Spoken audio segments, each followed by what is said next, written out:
Welcome back, everyone. Where are we? It is Saturday, the 13th of December, and we are in the build-up to Christmas, hence the Christmassy view behind us. Good evening, one and all. Welcome back, everyone. Thank you for joining me reasonably late on a Saturday evening. Mrs. Thorpe is away. The cats will play. In fact, the cats and the dogs. Where are they? I've got two of the dogs and I've got one of the cats. I don't know where the other one's gone. He's disappeared somewhere. The Rottweiler has been a very naughty boy whilst Mum's away. I don't know if you can hear him. He's heavy breathing. That is the dog, not me, by the way. Hello, boy. I've got a picture to show every one of you tonight. You've been naughty this week, haven't you? Good evening, everyone. Thank you for joining me. I really appreciate it. Nearly 500 people already in the room. That is amazing on a Saturday night. Thank you so much for joining me. As I say, we are in the build-up towards Christmas, and tonight I'm inviting you guys onto the show. You can come on, talk about whatever you want. It can be political, it can be non-political, it can be about Christmas, it can be about whatever you want. The show is yours tonight. The floor is yours. I've got a funny feeling you guys might be a bit shy this evening. It's a bit late. I've had a few people already saying to me, Paul, I would have come on, but I've had a bit of a drink. Very naughty. I've had a bit of a drink and I don't want to show myself up. So look, I've got me Father Christmas can of Coke. My diet is getting worse and worse by the day. Let's have a little look in the chat, shall we? Blimey, 73 comments already. Thank you very much, Enamel. Really appreciate that. Thank you, Stephen. Inaction Reaction Evening. Greetings from Boston, Massachusetts. Lovely. Thank you very much, our American cousins. Good timing. Gooners. Did you win today? I didn't see. I know my Fulham won 3-2 at Burnley.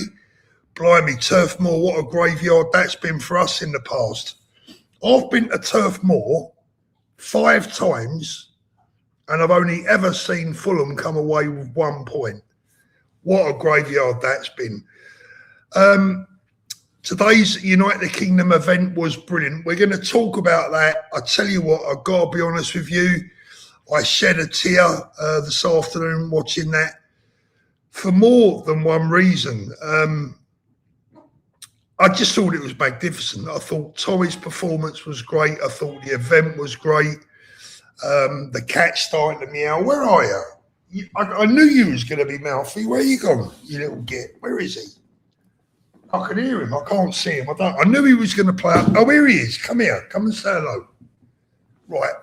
This is one of my daughter's babies. She had a litter of kittens. Meet Rex. And he is one noisy little git, aren't you, baby? Hey, come on, do you want to have a look? Do you want to be famous? Look, there you go, look. Go on, off your trot. He actually loves the Rottweiler. He sleeps with the Rottie. First guest on GG Podcast. How you doing, mate? Good evening.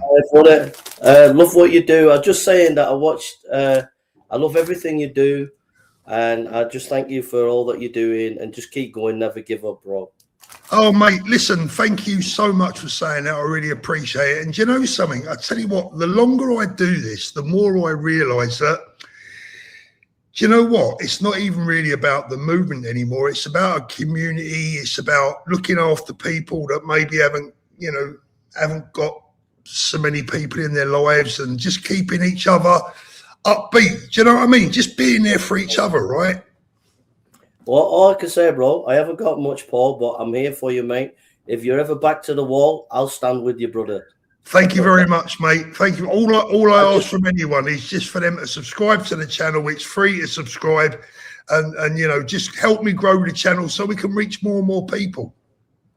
I just want to say that I've been a missionary in Africa 8 years. I've been a preacher 35 years. I've got a degree from Manchester University in theology.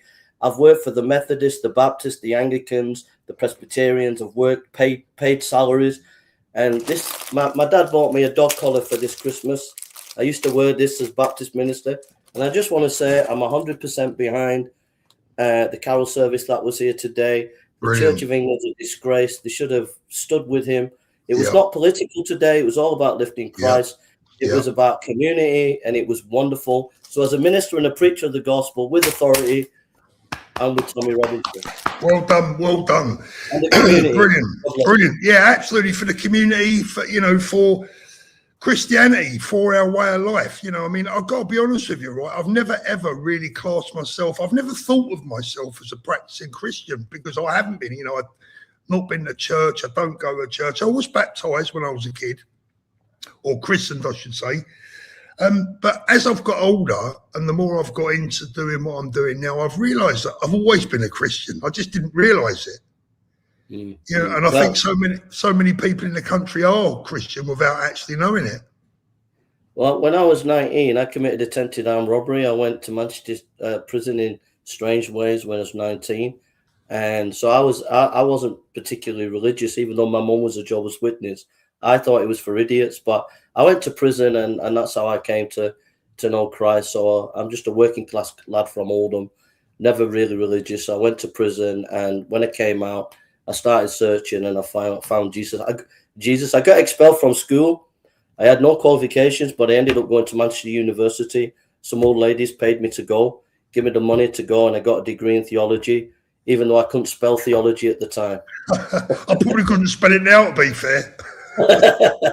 So I just want to say, he's there for all of us, bro. He's there for you. He's there for me. He takes us as we are, bro. It's just trusting in him. You know, we all go through difficult times, and it's tough. And I think it's going to get tougher with this government. And we need a faith to help us get through the dark times. And if we trust Christ, he'll help us. And I love you, man. I just love you. I love all the guys and lasses that are serving, trying to do the best for our country. And it grieves me so much that the media are always tiring everybody, you and Tommy and everybody, as dark, and it's really hurts me and upsets me, bro. It's terrible, mate, but you know, we live with it because we know we're on the right side of history. God bless you. Have a great Christmas. Thank you so much for coming on. Really appreciate it. That's GG Podcast. All the best, mate. What a lovely call. Michael, you're up next. Good evening, Michael. Michael, I can't hear you. You're muted. So if you can just adjust your setting there so that you can turn your mic on. Can you hear me now? I can hear you now, mate. You're on. You're live. How you doing? Brilliant. God bless you, Paul. I so appreciate everything that you're doing. Oh, thank you, mate. Yeah, but I wish people, I mean, I've just been studying it since I was 9 years of age. And, you know, I'm a combat veteran from many wars. You know, I was in the Falklands War and a whole bunch after that. But thank you for your service. Yeah, no worries.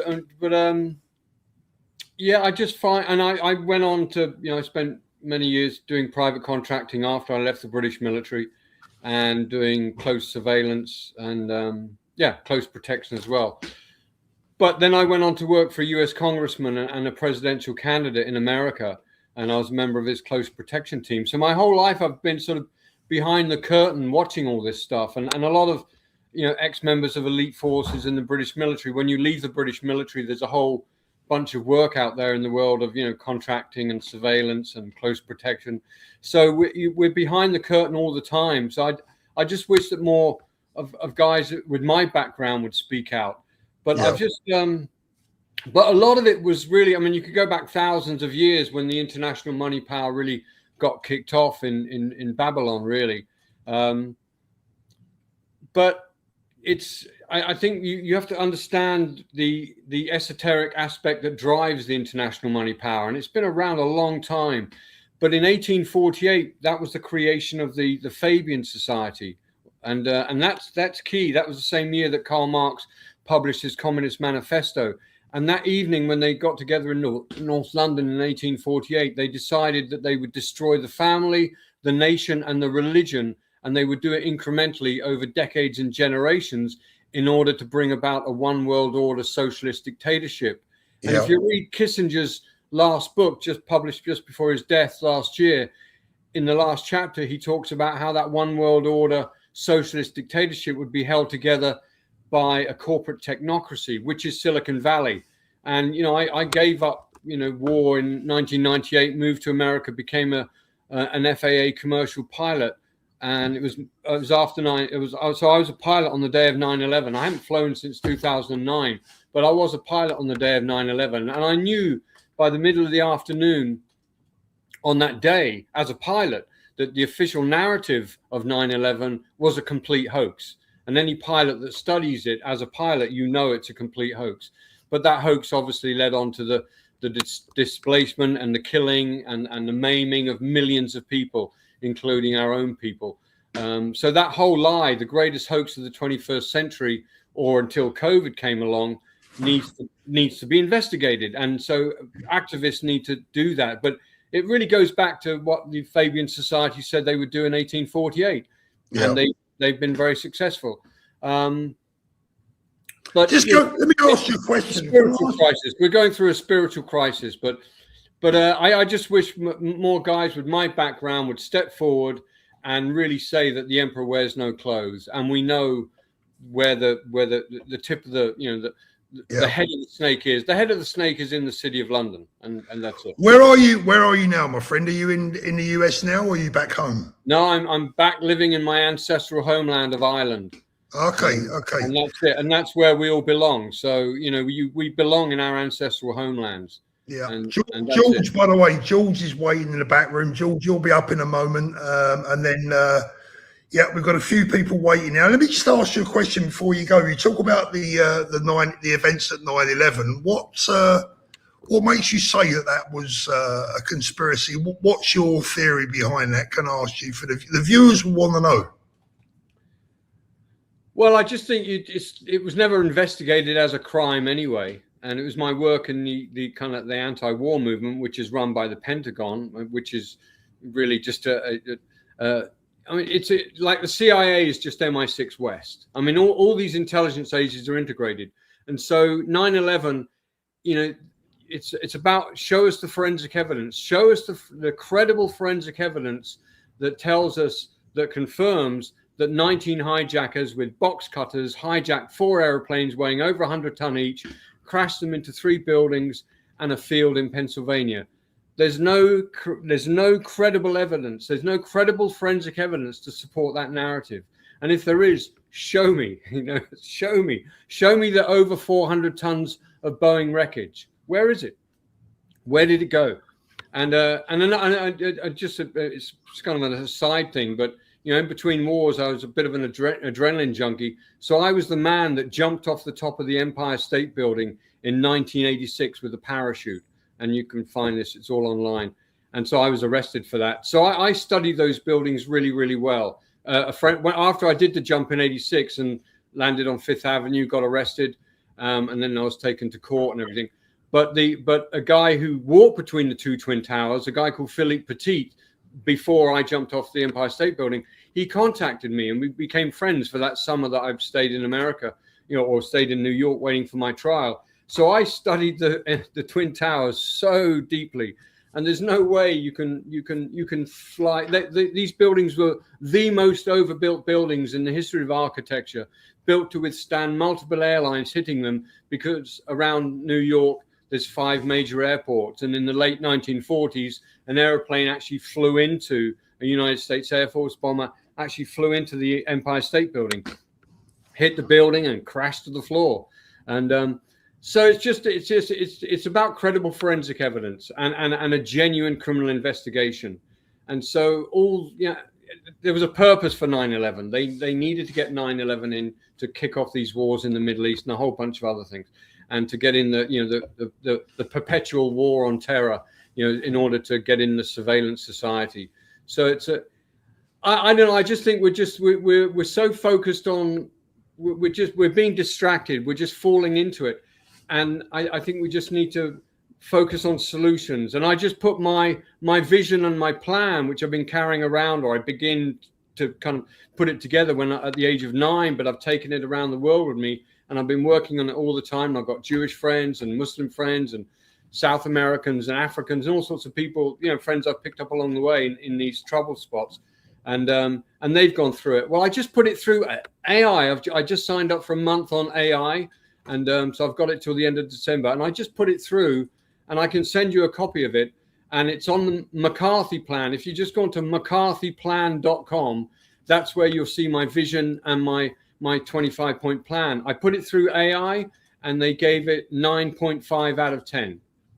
Interesting. And it's pretty good, and it's all about love, truth, and better ideas for the sake of all nations of the world. So let's not be. It's great to spend 5% of our time, going down rabbit holes and studying on what's going on, but we really need to just think about solutions for the sake of all nations of the world. And that's where I'm at. I spent a lot of time hearing people screaming and watching people dying, children and adults, but it's the air beneath my wings. I'm not traumatized by this stuff. It's like, what are we doing to prevent this? And to understand what is a nation and how best do we preserve it, strengthen it, and defend it, not only for the sake of itself, but for all nations of the world. And if you really want to get a taste, a real reality check, then I suggest you read the book Blip by Christopher Clugston.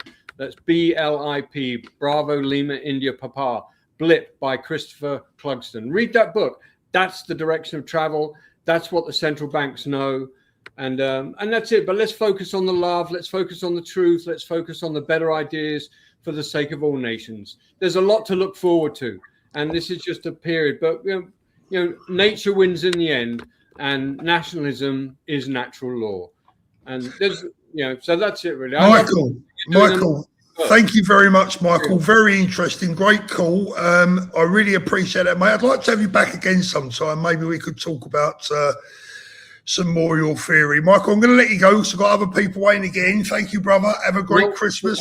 Quick thing, how do I get hold of you? You'd have to do it through the YouTube system. If you go onto the contact part, you can get to me via that, yeah? No worries. Check out McCarthyPlan.com and I'll send you the AI all the best. AI critique of it, yeah. Thank you, mate. All the best. Let's have a little look. Right, George has disappeared. Craig, you're up next. Craig, good evening, mate. Paul. How you doing?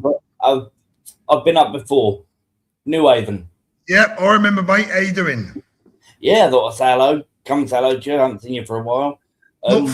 Not far from my spiritual home there. Yes, I used to live in the old Hove, Centre of Hove, Portland Road area. How's the weather in New Haven this evening? I wouldn't know. I don't go out. Oh, right. So you're stuck indoors. As it happens, my wife is about 1.5 miles from where you are now. So all right. She's not far at all. She's gone back home to see her parents and one of my daughters. So, she's not far from you, mate, tonight. She said it was all right. She said the weather's been quite nice today back at home. I think she went into Eastbourne, actually. Used to live there? No, I think my wife's got... Oh, you used to live in Eastbourne? Yeah, I used to live in Hampden Park. Okay, yeah. It's gone downhill, though, isn't it, I think? Well, I lived down there in a pub on the corner, Mountfield Road. Just 1 second, mate. Richard is just trying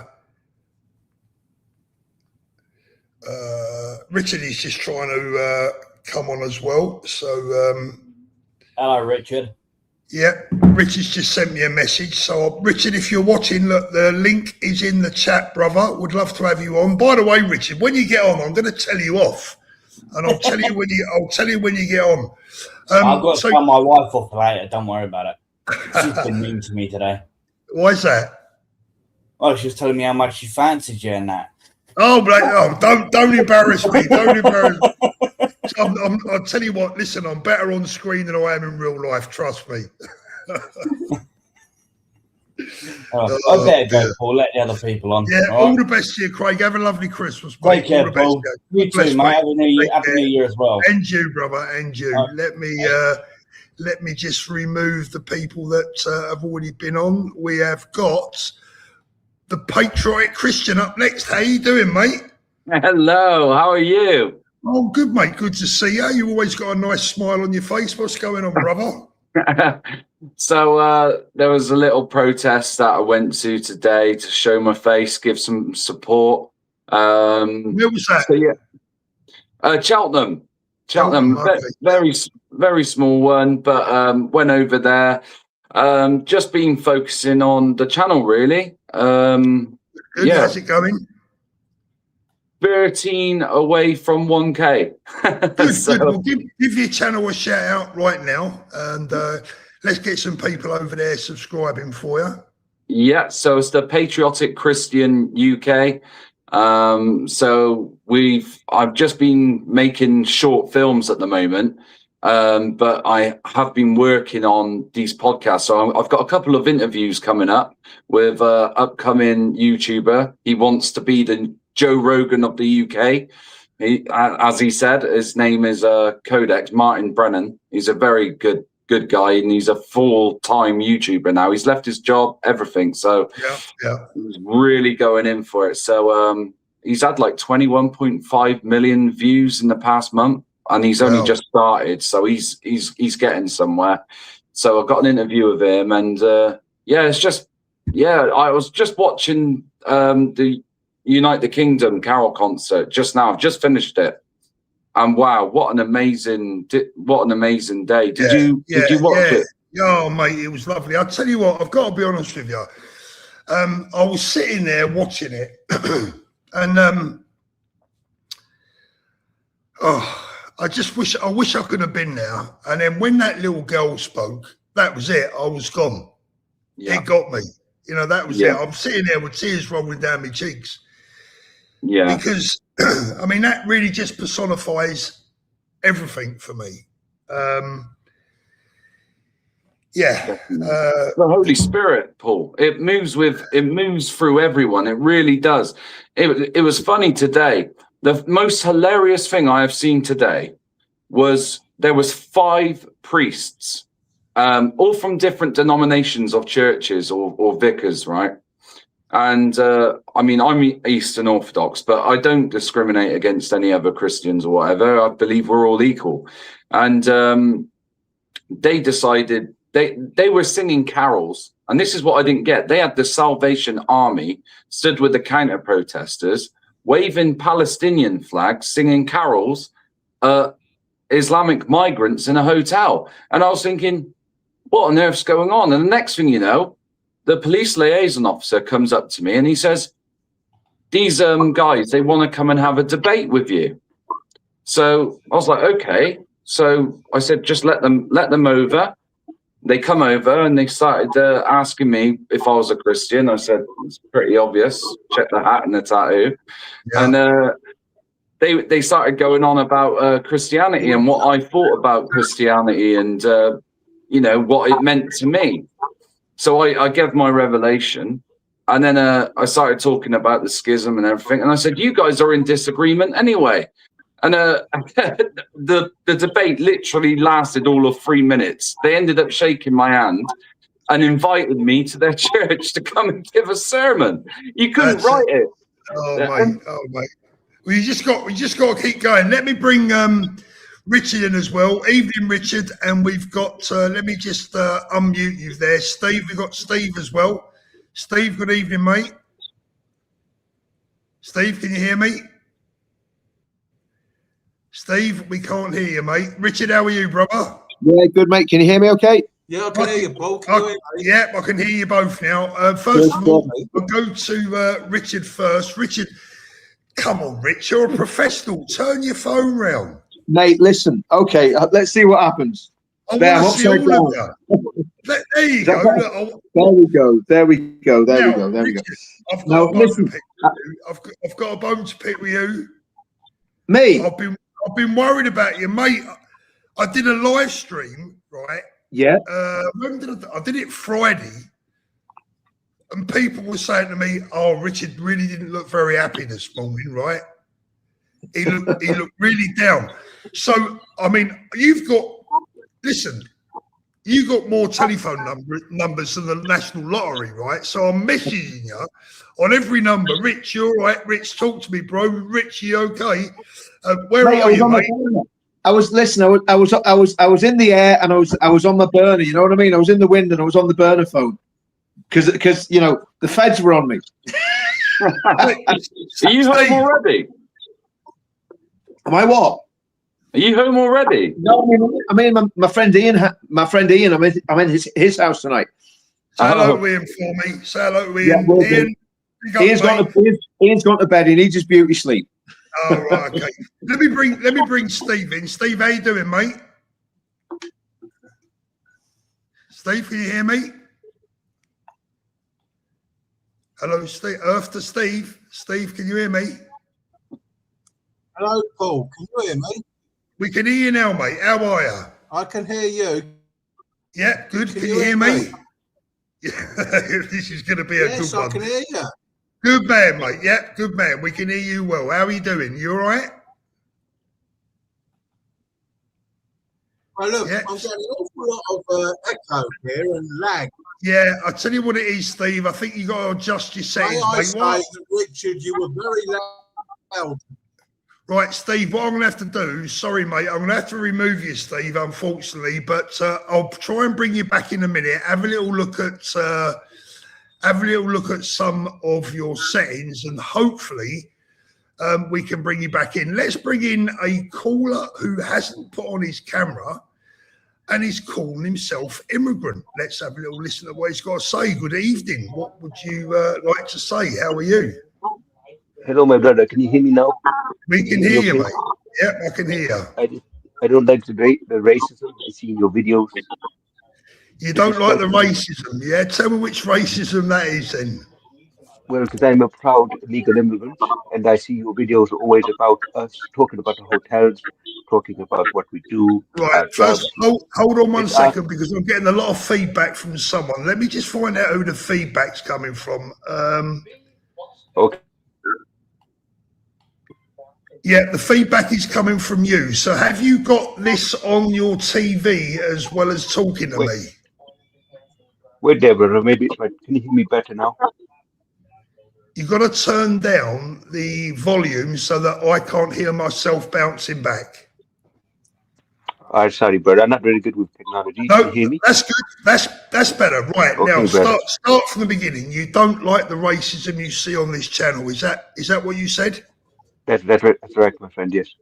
Okay, so do you want to point out which racism that you've seen and heard? I've seen it all, brother. I've seen all of your racism videos, and it's not very nice talking about. You can't just say that without telling me what racism that you've seen and heard. Your whole message is about bringing us down, and making us feel bad because we're legal immigrants. That's what you're trying to do. That's absolute nonsense. You're trying to get people on your side to bring us down. So, create some. Can I come in? Yes. Sorry, did you say you're an illegal immigrant? Yes, brother. No, he said legal. You're an illegal or legal. Are you legal or illegal? Illegal, brother. You're illegal. Okay. So beer in the first place. Can I just put something to you, my friend? You've come to this country. The first thing you did when you came to this country, when you set foot on English, Scottish, or Irish soil, the first thing you did was committed a crime. And you've got the neck to come on here. You're not. This isn't about race. This is about criminality. And my friend, you're a criminal. That's what it is. You've broken into this country. Can I ask a question? Are you a scientist, an engineer, or a doctor? I'm in a hotel, my brother. I'm not a scientist. No. I'm not asking you what. I'm not asking you where you're staying. Are you a scientist, an engineer, or a doctor? No, I'm absolutely jobless right now, brother. I'm trying to get a job. You're jobless. Okay. And what was your prefer? Where you from? Are you from Pakistan, Afghanistan, or Iraq? I'm not going to say where I'm from, brother. I think it's pretty obvious where I'm from, but I'm not. No, sorry. I know why you're not saying where you're from, because you threw your passport overboard when you're on the dinghy. No, brother. How did you get here? I got here by boat, my brother. What's your purpose here in the UK? Better life, easy life. An easy life. You know what? I'm going to be brutal. This isn't racist. This is not racist. I don't know what colour you are. You could be whiter than me. I don't care what colour you are. Do you know what? You're an illegal migrant. You're milking the system. You're not welcome in our country. I don't care about you, and I want you to go home. You will never do anything you want. That's not racist. I want you out of my country. I fought for my country. Have you fought for the United Kingdom? Have you fought for the country? No, well, I have. No, I don't want you here. I want you gone. Would you fight for the United Kingdom if you were asked? Boys, hold on. I want to hear what this fella's got to say. Look, to be fair, he's called in. I want to hear what he's got to say, right? So, first of all, why did you come to the UK? Just for a better life, basically. because I know that I'll get everything. I know when I get there, I get everything given to me. So you get everything for free. That's why you came Yes. into the UK. That's right. I'm going to say this. I'm not sure that you're a genuine caller, and I'll tell you why I'm not sure that you're a genuine caller, because I don't think that someone would ring up and admit to being what you are and why you've come here. I think you would have a better excuse. Prove me wrong. You must have.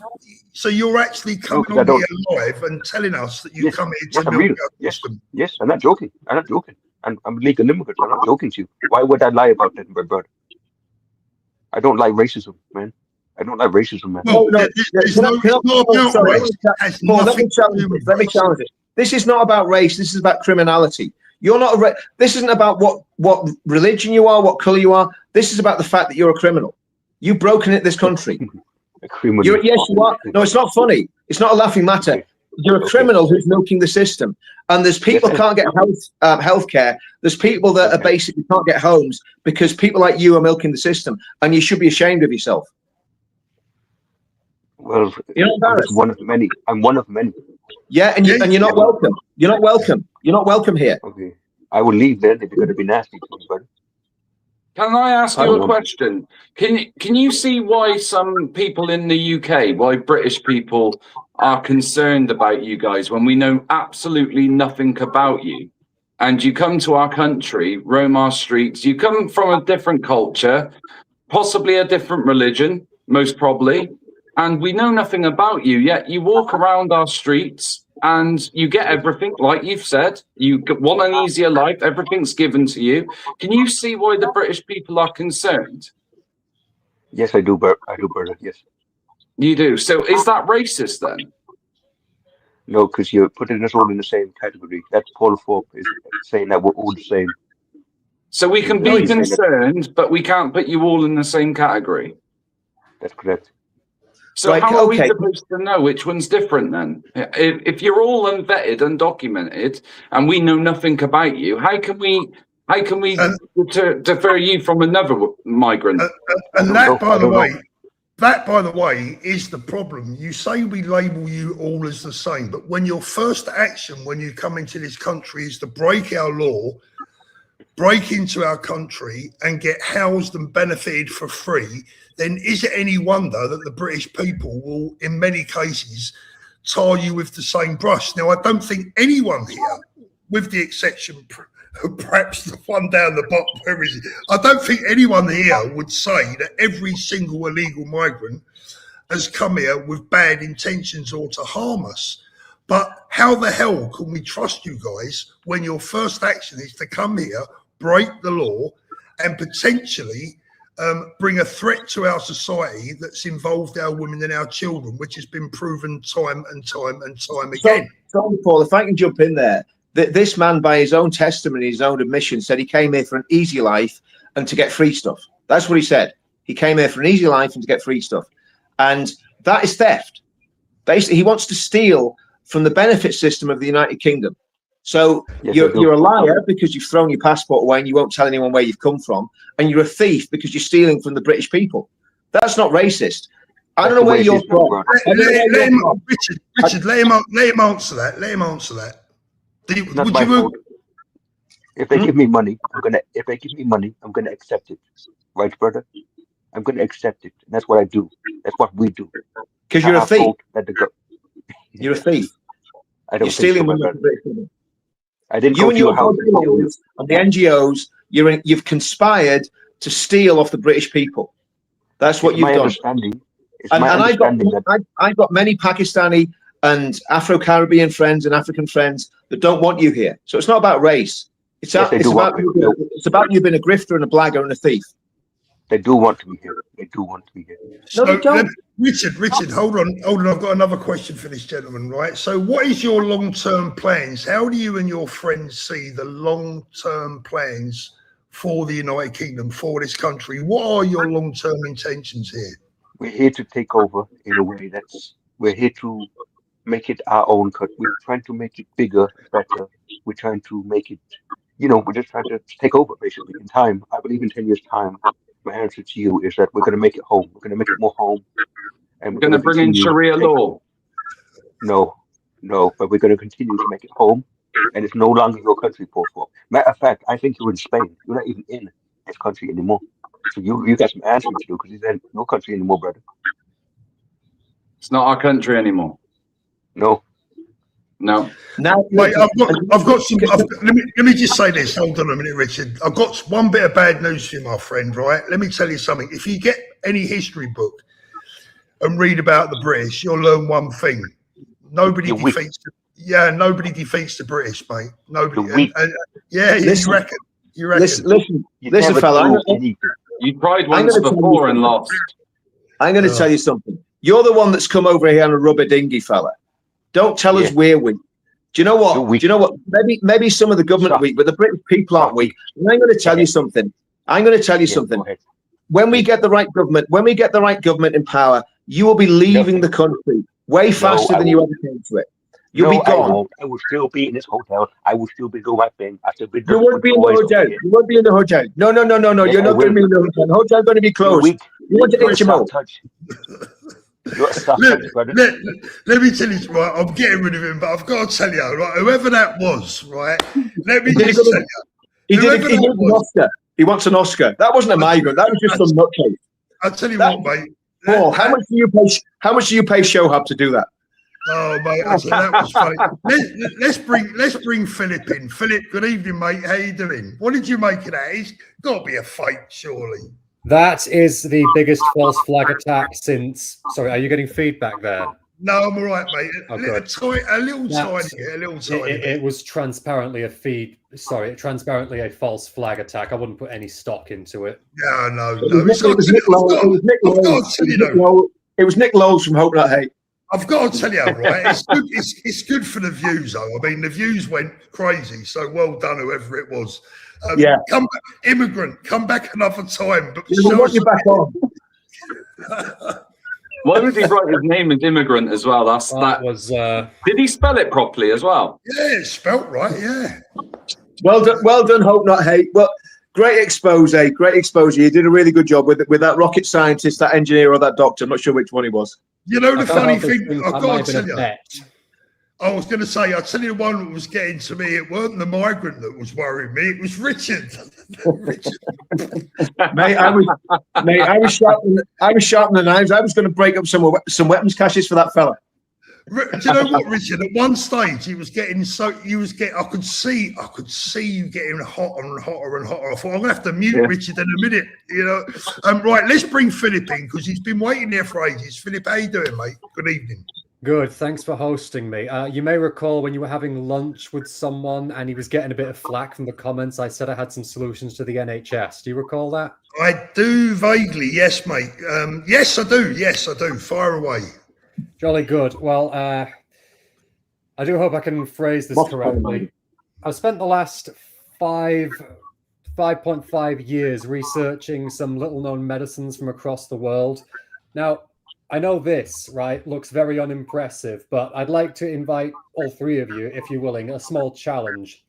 This was popular back in the 1940s through to the 50s. I know it doesn't look like much, but do you three understand how pain works on the physiological level? No, I would say no. Okay. I'll preface everything here. I'm not a doctor. I'm not attempting to replace taking advice from one with what I'm about to say. So feel free to verify any of this or stress test. But if you get pain in the human system, what you get is a signal will originate in your body, travel up to your head. Another signal will travel back down to indicate the type, location, and the severity of pain. So that's pinching in the arm at moderate. I get that. Yeah. And these signals are electromagnetic in nature, as defined by the London Pain Clinic.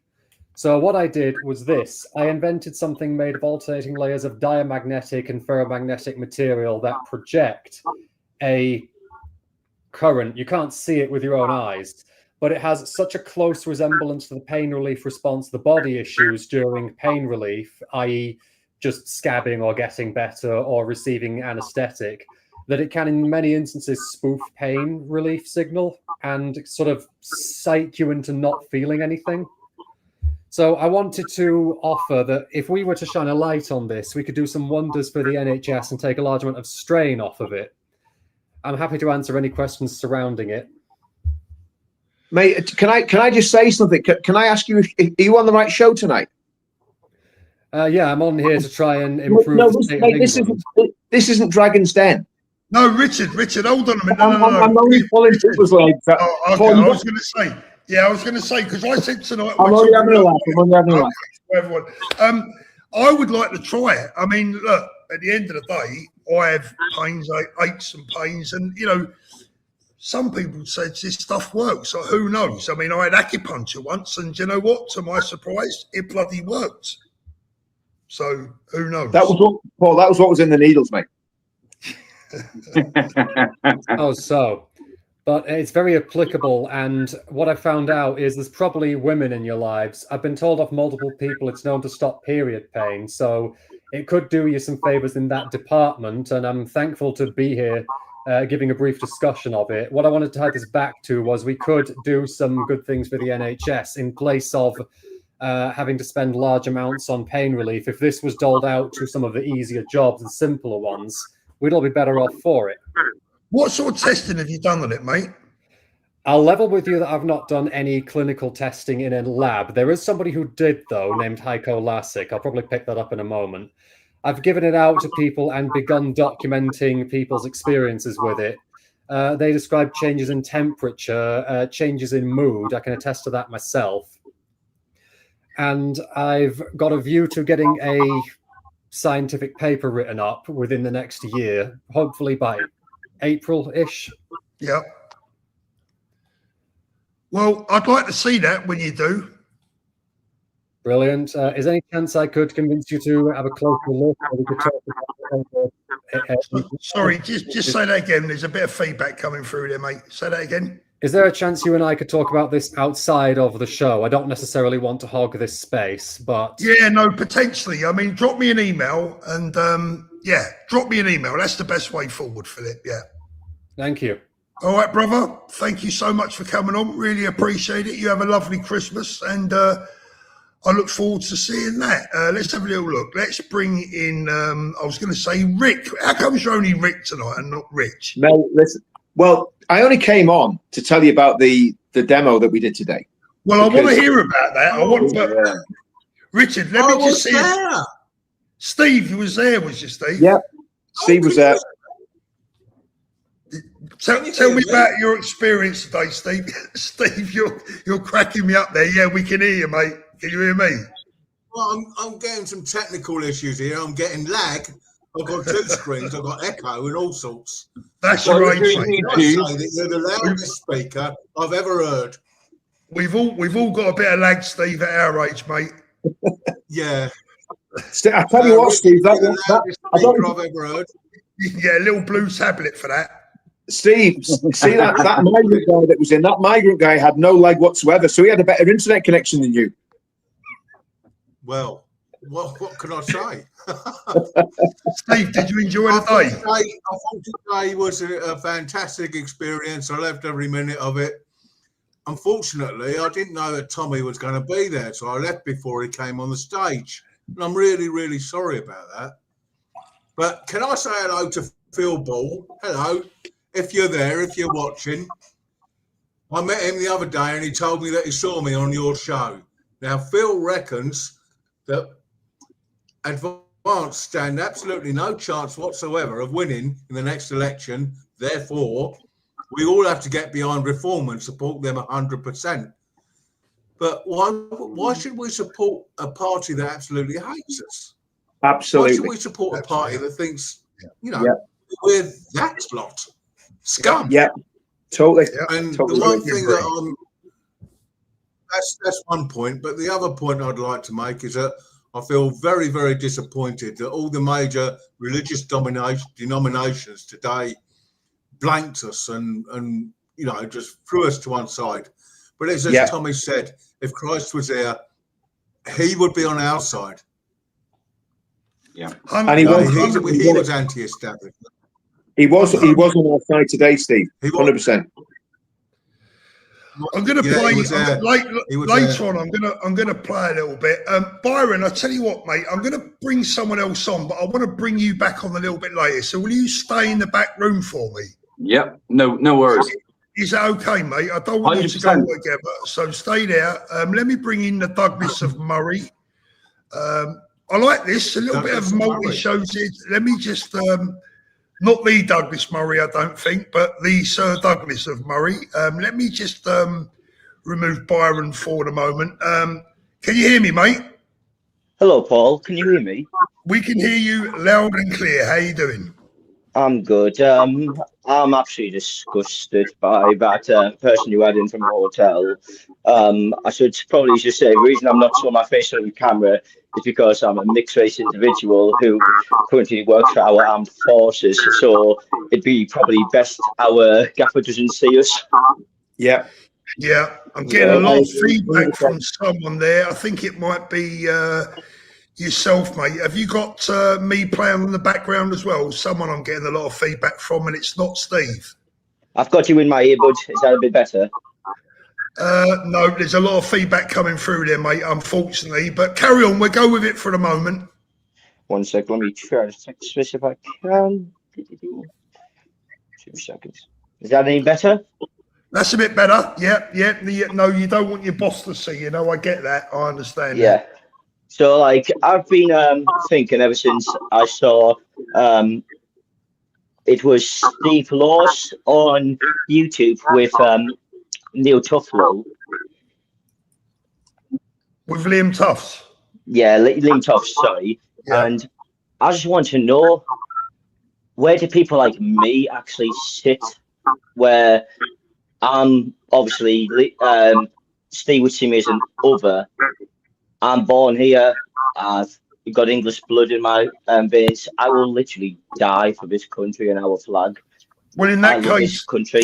Let me tell you straight away, from my viewpoint, you're our brother. Very welcome. I'm just sick of what they are doing. Listen, they are dividing Steve Laws. so many people. Yep, Steve Laws is a vile racist ethnonat. He's a disgusting individual. He is a proper racist. And he's just as unwelcome as the hotel dweller, in my opinion. And Liam did a good job of exposing him, because anyone that saw, because I spoke to Liam about this personally, about the Steve Laws interview, and he said, look, he says, what he did was shone light on what Steve Laws and the ethnonats believe, and it was absolutely abhorrent and disgusting, and most British people would reject it outright. And in fact, on this, the lefties stand closer to Steve Laws than anybody else does, because they believe in identity politics and splitting people down, whatever race you are, whatever creed you are, whatever sexuality you are. That's what the left do. And that's what Steve Laws does. So they're both two sides of the same coin. Let me say this. A minute ago, you said you would fight and die for this country. That makes you our brother. And your colour does not matter one Absolutely. bit. Honestly, lads, you keep doing the great work you're doing. Absolutely. Can't thank you more than enough. Have a Merry Christmas. And if anyone wants to, and put up your Christmas trees, not season greetings trees. God bless you, mate. And don't ever wonder. Please don't ever wonder where you fit in here. You fit in with us. Thank you very much. Have a very Merry Christmas. And you, brother. Yeah, you too, brother. God bless you. Well done serving as well. Well done. Yeah, thank you, mate. God bless you. Take care. Well, powerful one, that one, powerful. Blitzer, how you doing? Hi, Paul. Hi, Richie. Hi, everyone. Hi, mate. How you doing, mate? You all right? I'm not in the best of health the last month or so. Yeah, sorry to hear that. Yeah, I'm not sure whether it's fatigue or something underlying, but I haven't been the same since I got back from a brief holiday in London back in August. Well, you catch anything in London these days. What's on your mind, mate? Well, I just caught the end of that exchange of views with your anonymous guest. And I think Richard's got something to do with this. I'll tell you, he's behind. It's nothing to do with me. But let's assume he's legit and not some government agent provocateur or some lefty who's looking to stir up trouble. It was Mossad. It was definitely Mossad.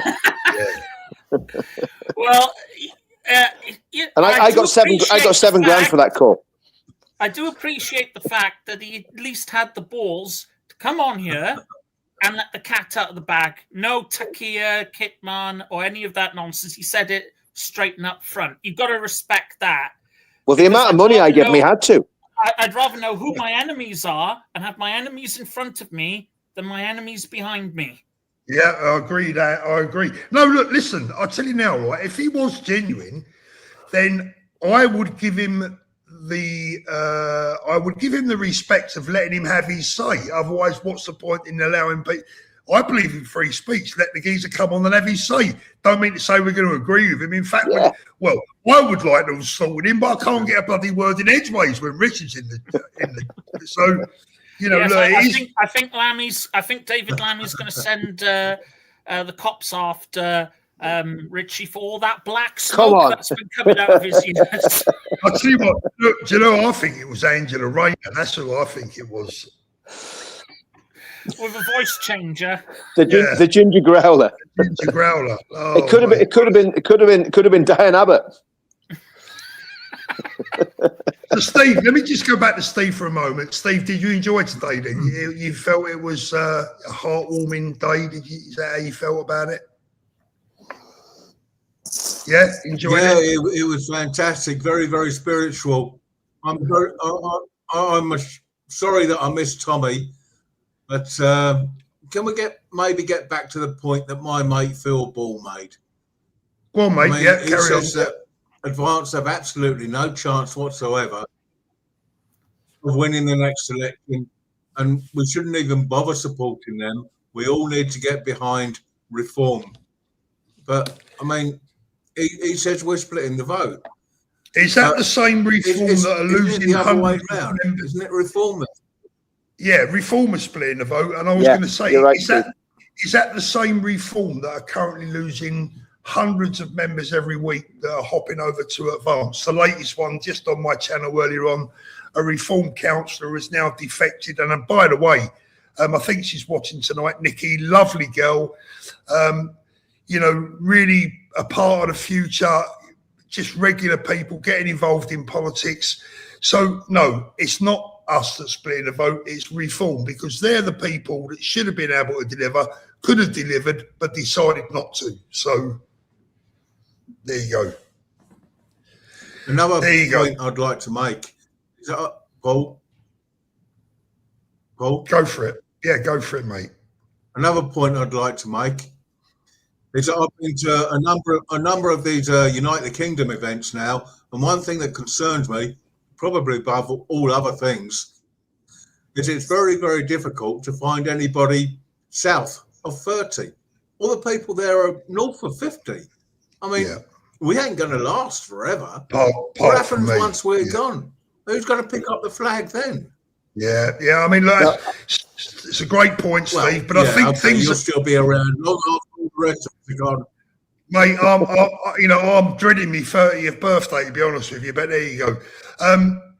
Steve, I think you're absolutely right, but I think there is good news.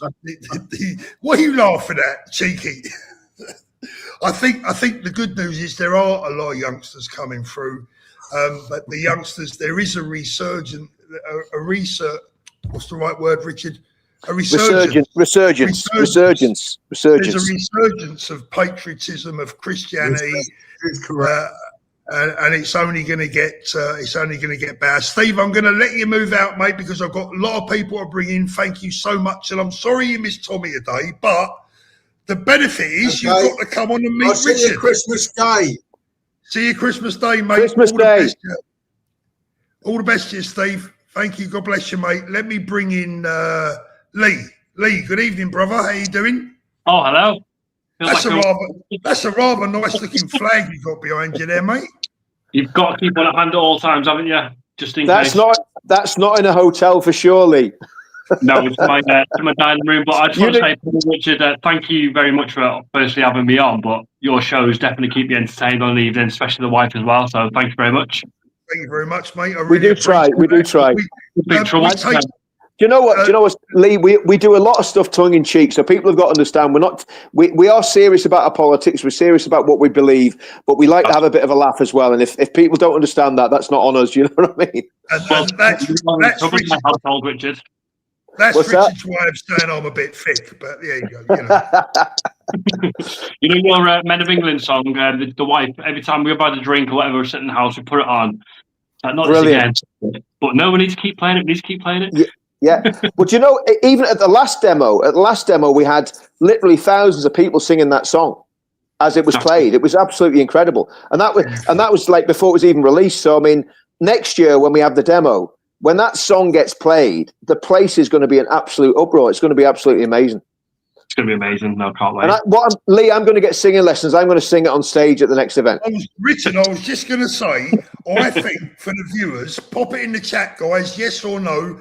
Yes, for if you want Richard to sing Men of England on Christmas Day live on the show. No, I need lessons, Paul. That's 2 weeks out, mate. I've not long enough to get the old baritone voice tune. Richard, you're a former serviceman, mate. You should have a can-do attitude, right? Mate. I wasn't in the Salvation Army, mate. I didn't get singing lessons when I was in the army. Richard was in the SAS, right? Saturdays I and was in the SAS, the Stockings and Suspenders Appreciation Society. I wasn't in the special force. I was in special needs, Paul. You know, I was going to battle in a yellow bus. Lee, what's on your mind, brother? Jeff, I'm calling from the West Midlands, and I'm a fellow Army veteran as well, Richard. So I did 14 years stuff, Lee. Brilliant, mate. Brilliant, man. We're members of Advance UK. The guys about everybody who supports Advance UK 50s and upwards, that's wrong. I'm in my 30s. My wife is one of the very first counsellors of Advance UK in Warsaw. Awesome. We say we're both in our 30s, and we're going to be driving the message very strong around our area and campaigning hard. Especially, we've got all our elections in May next year, so we've got a whole council with 60 seats up for grabs. So we're going to be doing what we can for that.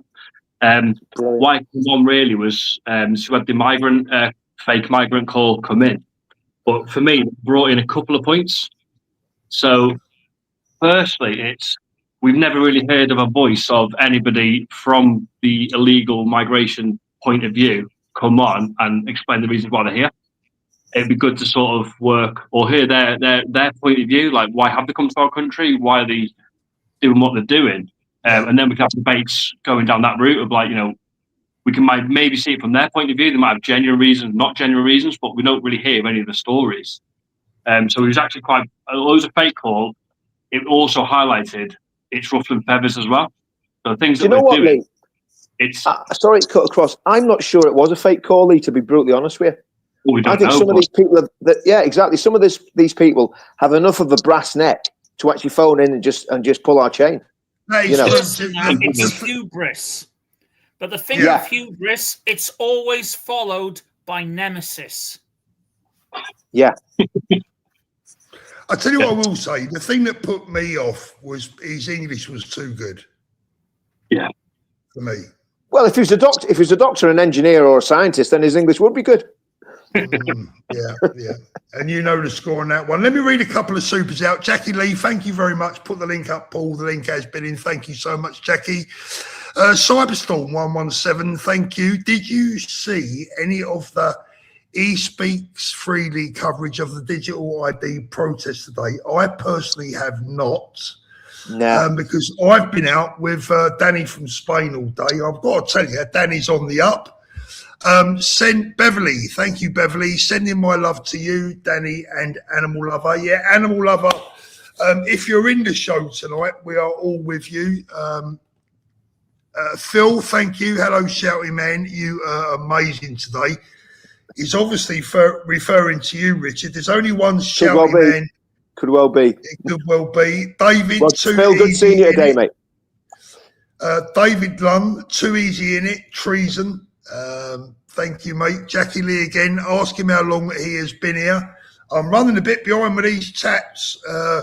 Jackie again. This bloke ain't real, fake caller. I agree, Jackie. I think he was a wrong one. Sydney, please donate this to the legend Richard is. Please donate this to the legend Richard is. Legend, that reads, Richard, not legend.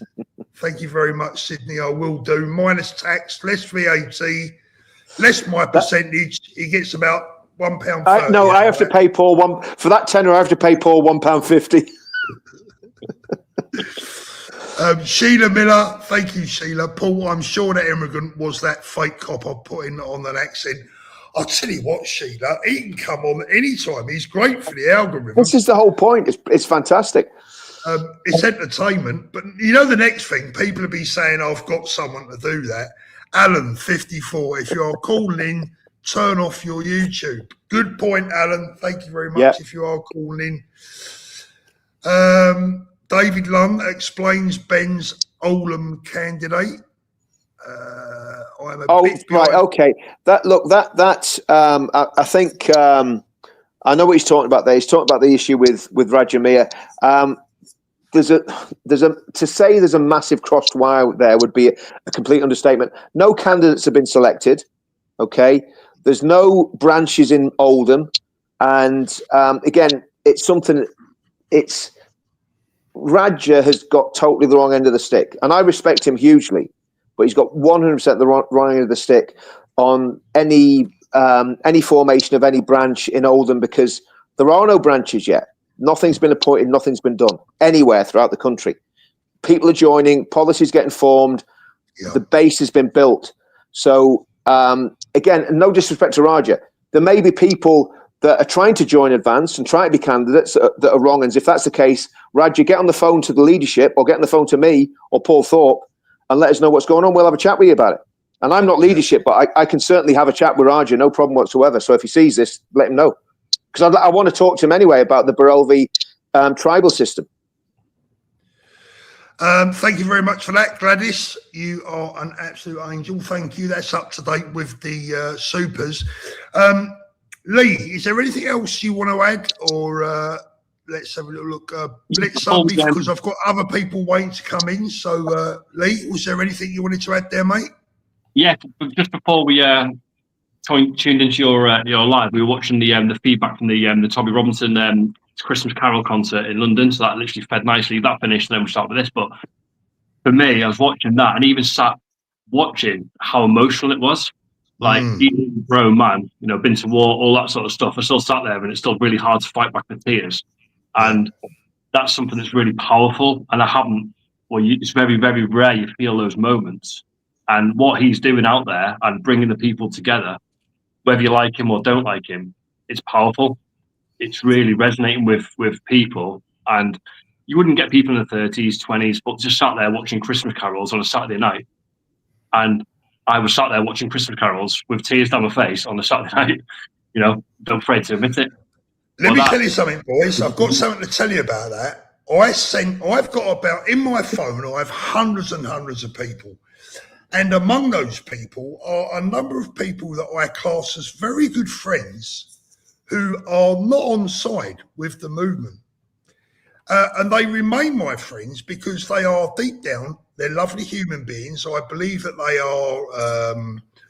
they are misguided in their beliefs. And I sent them all of that. Richard, this is starting to look like the beginning of an adult film there. Can you see? Well, we're all consenting adults here, Paul. Don't knock it till you tried it, mate. Oh, blimey. Yeah, I know someone coming in a minute dressed up as a teammate offering you a room service. I sent them all that clip of that video earlier on and said, now tell me we're on the wrong side of history. Well, I think the highlight of that whole event wasn't any of the speakers. All the speakers were absolutely fantastic. Tommy was fantastic. The singing was fantastic. But the highlight was the little girl who was maybe 8 years old, who stood up and, my goodness, gave the speech of the year. It was just everybody. There was tears running down everybody's faces. It was like something out of, I don't know, Oliver Twist or A Christmas Carol. It was just absolutely. It was beautiful. Richard, I've got to stop you. We got a very, very special guest sitting in the background there. I can see his name is Paul Thorpe, right? And I'm going to bring him in. Let me bring him in. Hold on a minute. There you go, Paul. Here you go, Paul. How you doing? Mate. How you doing? Yeah, I'm not too bad. How you doing, mate? Yeah, I've got a question for the viewers, so and for you lot. I'm looking a bit older now, Paul. Are we going to? Yeah, I just wanted to say, with the march of Tommy and all of that, and the Christian values, Christmas carols, what Christian values are you going to adopt, and which ones are you not? Because if we adopted a lot of the things Jesus preached, I don't think we would be outside hotels, would we? I don't know. What a good point, Paul. Aren't we supposed to accept other human beings as our equals under God? Jesus himself was a Palestinian refugee. I very much doubt he would be outside these hotels telling them all to go back home. It would be welcoming them with open arms, would he not? Sorry. Can I just correct you there? Jesus was a Jew. Yeah. He wasn't a Palestinian. Palestinians didn't exist until the 1960s. His mum was Palestinian. No. His mum was a Jew. Yeah, but his mum was from what is his mum was from what is now called Palestine. What is now? You know who called him? I'm sorry. I am going to correct this man here.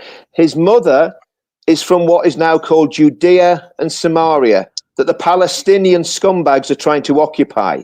That's where his mother lived, in Well, his mother wasn't from Bethlehem. She was in Nazareth, which was in Judea and Samaria. Jesus was born in Bethlehem, which is now occupied by Palestinians. So Jesus was not a Palestinian. He was Jewish. His mother was Jewish. His whole lineage is Jewish. Look at the genealogies in Matthew and Luke. You'll find out. And by the way, Paul, he wasn't. Paul, by the way, right, I don't chew gum, right? So I'll tell you what I'm going to do. I'm going to give you, right? I'm going to just for your sheer front of your actions here and having a bit of a jolly. I'm going to give you, right? Hold on, where are we? If I can find it, I'm going to give you a thumbs up. I reckon that's a bit cheeky, but I'm going to kick you out. Because I don't do my own AOA. The next thing, he'll have a picture of me and Richard snuggling up in a men's club somewhere. Paul, do you know what, mate? Do you know what, mate? That picture's not going anywhere, Paul. You said it wasn't going to go anywhere. I'll tell you what. Wait, what did I say? That AI made you look 10 years younger. I thought I looked bloody awful. I thought you looked great in that AI, mate. You look 10 years younger. Oh, dear. I tell you what, do you know the amount of people I've got to troll you tonight, Paul? It's off the chart.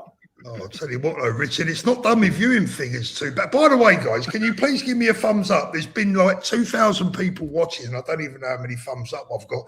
I got moaned at yesterday for being a grifter for asking people to subscribe to the channel. Now, I don't know about you, Richard, but the last time I looked, you don't get paid for subscribers, right? No, dear. Not at all. What are they like? Right, boys, I'm going to let you two go because I want to bring in some new guests who have been sitting there waiting patiently. Paul, these guests, thank you. Now, Lee's been great and the other guy's been great, but these other guests are traumatising me, mate. That Paul Thorpe zombie was scary, man. Yeah, that was a Paul Thorpe zombie. I'm going to have nightmares about that. Do you know the bit that annoyed me was he was chewing gum, cheeky git. Guys, thank you so much. You've been absolute superstars. Brilliant having you on. Thank you for coming on. All the best to you, mate. Have a great Christmas. Love to your wife and your family. Really, God bless, man. Keep up the good work and thank you for your service. Let's have a little look. We've got Be Kind, who is coming in without a camera on. So here we go. Be Kind. Buckle up, Paul. Can you hear me? No, he's gone. No. He's gone. No, they've lost their bottle. He's Jimmy, back. how you doing? Paul, how you doing, mate? Here. I can hear you. Right. Right, Paul, just a little bit of advice, right? To use something different if you want to try it. Yeah. It's called Prism Live Studio, and you can do things like this. What's it called? What's it called? Prism Live Studio. Live Studio. I haven't got a pen. Hold on a minute. Richard, can you write that down? Mate, do I look like I've got a pen? No, Richard, to be fair, you don't look like you've got a home. Well, at the minute I don't have, mate. It's called Prism I'll Live Studio. find out tomorrow if I've got home. Nikki Brown, our reform councillor up there in Doncaster, reform advance, forgive me, our advance councillor up there in Doncaster says, please say hi to Richard for me. There you go. Hi there, mate. How are you? No, Nikki, Richard. Nikki. Well, that could be a bloke. That could be a bloke. This could be Nicholas. You know what, mate? Honestly, right. Let me get back to this important point of what's going on with his studio thing. What's it called again? It's Prism Live Studio. Get the Prism Right, Live Studio. Let me get me. Is it easy to use? Is it idiot proof? Yeah, it's very easy, Paul. Very easy, mate. Very easy. Idiot proof, yeah. Yeah. I'll test it then, Paul. Yeah, Richard, can you test that for me? By the way, there, Richard. In fact, you could get Danny to test it first. Richard, I think Sorry, you're go a dick. I think you're a fucking idiot, and I think you need to go fuck yourself. Oh, that's great. I love you too. Is that for real? Yeah, for real. I tell you what. Do you know what? I love these people that come and say it to your face. Next time there's a demo, come and say it to my face, mate. Jimmy or whatever his name is. I don't know what that's all Paul, about. you're getting trolled tonight, mate. You're getting trolled. No, do you know what? Jimmy's been on before. He's been fine. Well, he's a bit of a wanker, in my opinion. He's been on before. I don't know what that's all about. Let's bring Byron back in. Byron, how you doing, mate? Yeah, good. Yeah, good. I just wanted to say something about Rich, and I say this to a lot of people, and Rich doesn't get even a smidgen of the respect or anything. The amount of work I've seen this guy put into these rallies from day one, even going back in the old videos. You have a look at the old videos of Tommy and that before the Unite the Kingdom came along, and you see Rich, he's always there, always getting everyone, orchestrating everything, the man of the hour. He's always there, and he doesn't get the respect or the thanks, the gratitude that he deserves. He really don't. And I really do want to say thanks, Rich, because you do a lot for these rallies. You really do, and you don't get the credit you deserve, mate. You really don't. I appreciate that, mate. I mean, you know, at the end of the day, I'm not doing it for money. I'm not doing it for fame. That guy there that just come on and slabbered. Seriously, I will offer you out to a duel, right? To a white collar boxing match. Seriously, in fact, I'll go even better. A white collar mixed martial arts match. Let's find out who that guy is.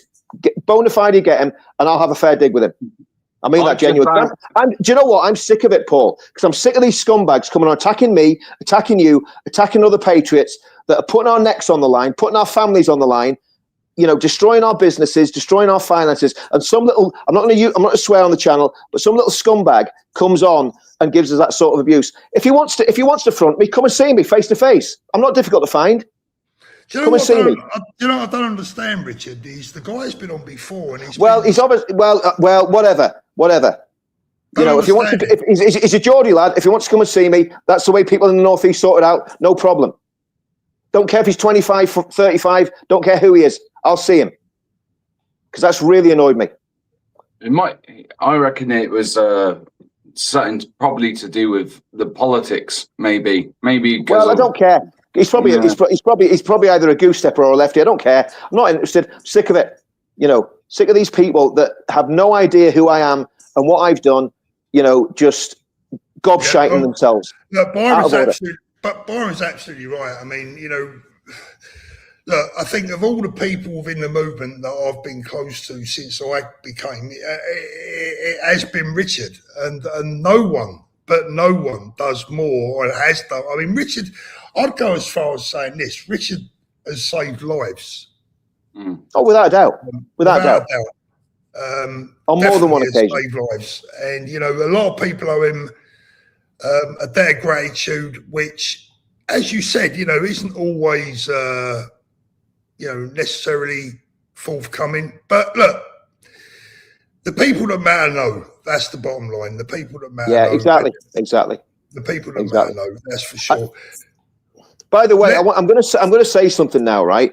And I'm not going to mention who, but there was buckets went round today, right, for Tommy's event, and there's been a lot of scumbags have been making all sorts of accusations about the buckets. Now, I haven't been told to say this, I haven't been prompted, but I know for a fact that all the money that went from those buckets is going to go to a survivor of the grooming gangs. I know that for a fact, right? And I'm not going to say who the person is. I'm not going to say what the circumstances are. But so when people are attacking Tommy, because they attack me, they attack Tommy, they've attacked Paul Thorpe, they've attacked everybody that's trying to push the agenda forward, right? And, that's happening, right? I know that's happening, okay? And I think it's absolutely despicable, these scumbags. And we all know who they are, that have been nibbling at us, attacking Tommy, attacking me, attacking everybody around Tommy, attacking Paul, attacking good, hard-working patriots that have got a plan and know what they're doing. And these scumbags, and they are scumbags, have tried to wreck our lives, they've tried to destroy us, and we've got to call them out. And I think pretty soon, if they keep doing what they're doing, we will call them out. We'll name them and shame them. If they want to keep doing what they're doing, they'll be named and shamed. And then, that's up to them. They you've got to live with the consequences of what you do and the way you behave towards people. Do you know what? I'll be honest with you, Richard. I agree with everything you said there, and I've got to tell you that in my time within the movement, which is relatively short, I mean, it's still not even 2 years yet, right? But in that time, I've seen some vile acts from people towards yourself, towards me, towards other people in the movement. And that's why I'm not tolerating that little scumbag who just basically slandered me. And lying, and lying. That guy doesn't know me. That guy, and I tell you what, I bet he doesn't front me. I bet you I would put £1 million on him, never even accepting the offer that I put out there. I'm a 57-year-old man, right? The upsetting part is, Richard. The upsetting part is, and if to be honest with you, if it wasn't live and you wasn't a friend of mine, I would like to have got to the bottom of why you felt like that, but I don't think a live is necessarily the best place to do that. Why even give someone like that the oxygen of publicity? How can somebody come on your channel, Paul, right, and abuse one of your regular guests and then just disappear off because he hasn't got the balls to? I kicked him off, Richard. Okay. Well, get me his email address and I'll have a correspondence with him and see him and set something up. Yeah, I kicked him off out of respect for you. I'm not going to sit there and have someone slag you off in front of the world. But what I would like to know is why he feels like that. Because however, for me, whatever the reason is that he feels like that, he's got it wrong and it needs explaining to him. No, you can't explain to stupid. That man's a moron. Right, that man's a moron. Sometimes I had a guy earlier on today slagging me off something wrong in the comments, right? And I got talking to him and I said, my response to him was, why do you feel the way you feel about me, right? Tell me why. And we got a little bit of a dialect going on the comments. And by the end of it, he apologised to me and he said, Paul, I've seen a different side of you that I hadn't seen before. And I said, mate, listen, no hard feelings, right? I like to clear stuff up. If someone's got an opinion of me that is clearly wrong, I like to clarify. If someone doesn't like me for a good reason, that's fine. I'll accept that. Nobody's perfect. I'm sure there's things about me. There's definitely things about you, Richard, because you annoy me sometimes. There's things about all of us that some people might dislike. But it's only healthy if it's for a good, valid reason. Right, that's my belief. I always like to find out what the problem is. That's just my own personal view. Let me bring in Henry. He's sitting there with a brilliant pair of shades. How you doing, Henry? Not too bad, mate. How you doing? I'm all very well, thank you very much. Good. What's on your mind? I just wanted to follow up on what. That's another AI, Paul. That's another bot. No, it ain't. It's a bot. No. That's AI. Rich, wait, hold up. So I wanted to follow up on what that last bloke said. Here you go, Paul. So Jesus was a refugee, though, wasn't he? And so, like, I just want to read out a few things. Just, it's only 5. That's definitely an AI generated image. That's not a real person. If someone wants to come on and be a real person, that is fine, but we are not going to get into AI. Okay? How are they doing this? Because I've never seen. I thought that Paul Thorpe guy. I genuinely did think for a second that there must have been a guy that looked like you and sounded like you. That's why you called him Paul Thorpe. I thought he was a genuine person who you knew. No. You know, I could see what it was. I thought it was someone going to come in and have a laugh and a joke, but you know, I ain't got my glasses on, mate. But I think. Look, I think the bottom line is, Paul. I'm going to shoot off now because I'm in pretty bad form. But the bottom line is, you know, I came on here to tell you about the event that we're at, right? Yes, please do, Rick. Well, I mean, because of all those idiots, you know, to be honest with you. You know, it's really annoying that you're wasting time with people like that because they're absolute waste of spaces. Do you know what I mean? And they shouldn't have the oxygen of publicity. They don't deserve to be on your show. You've got a great show, Paul. They don't deserve to be on it. You need to find some way of vetting them because they're just total wrong-uns. You know, absolutely. Yeah. Absolutely you know wrong-uns. what? Going down the line, Richard, we may well have to do that. You know that there needs to be. You need to either put a delay on it, Paul, or something, because you know what they'll do. They're trying to provoke a reaction, right? Now I've been up since about 5 this morning or something. Got down to the demo probably about 10:30, 11 o'clock. Been on the ground till probably 7 o'clock tonight, sorting all sorts of things out. And the disrespect those people showed to you and to me. Now we're nobody. I'm not trying to say we deserve respect. But if I was going to go on someone's show, Paul, I would go as myself because I never hide my face. I never sit in a shaded studio like a coward. And you know, if I was going to go and front those people, you know, the left or whatever, I would do it. But these people that are coming on and taking liberties, they don't deserve to be on your channel. And they might get a few extra clicks, but they devalue it. Yeah, no, they'll soon be gone, Richard. As soon as I suss them out, they're gone. But the event was absolutely fantastic. And, you know, Christ was lifted up. It was a great celebration of Christianity. Tommy was so emotional about the whole thing. Absolutely blew him away. And he was very straight. Tommy got on the stage. He says, look, he says, I'm a sinner. He says, I know what I am, as we all did, right? Mm-hmm. And he says, I've got struggles. He says, but you know what? I'm a Christian, and I'm doing my best to follow Christ, right? I'm paraphrasing. That's not exact, but it's pretty much what he said, right? When he stood up and spoke. Everybody else that gave testimony said exactly the same things. So the music and you had to be there. Byron, you were there, mate. You can see that the spirit was there. I wasn't able to go today, but I was able to see just from the video, the spirit was there. The Holy Spirit was with you. Exactly. It was absolutely fantastic. And, you know, there wasn't one arrest. The atmosphere there was 3 demos there today. In fact, 4. There was a Palestinian one. There was one with the lefties. There was one with the ID people. And then there was the carol service. And I've never seen anything like that event.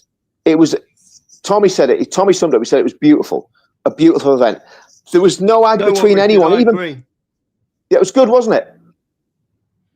Superb. I totally agree with you, Richard. And you know what? The cheek of that fella, he's riled me up, mate. Do you know what? You, Paul, Danny, and all that, you know, you are the most genuinest people that I know, honestly. You know what? And he's bad mouth. I'll get in the ring with a fella any day. Literally, I really would. Me too. Because I'm not a young man anymore, but I tell you what. Yeah. And I bet he's never put a pair of boxing gloves on his life or ever stood toe to toe with anyone. You know. When that girl said what she said, right, with Tommy and that, and I swear to God, I had tears rolling down my face. Everyone did. And hold them in. Yeah. It was so beautiful. Yeah. It was amazing. Richard, good evening, Linford, by the way. Richard, have you got 5 minutes? I want to play that clip from today. Please do, please do. And then we'll talk about it. Because what I want to do, Paul, we had a beautiful day, and these scumbags that's come on and they've riled me up, right? And I was in really good form. That's why I came on tonight, because I wanted to tell you about what happened. And those people have kind of put a bit of a damper on it. So play that with girl. Don't let that happen, Richard. Let's have a little look at this. So I'm just going to go and make a quick cup up. We'll watch this. And betrayed by the church and away from Christianity. As I knew the Quran and I knew Islam, and I didn't know the Bible and I didn't know Christianity.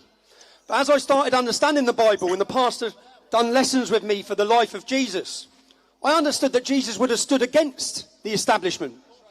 He would have stood with the sinner. He would have stood, and I'll be honest, I found it hard to even betray myself or say I'm a Christian, because I know I live a life of sin. But then I realised that Jesus stood with the sinners. So I've been on my own path, and you know, today, I've stood there and watched every second of this. It's been the most beautiful moment, standing there watching every minute of it. And moments like this bring me closer to faith. So I'd like to thank every one of you, because it's been beautiful, absolutely beautiful.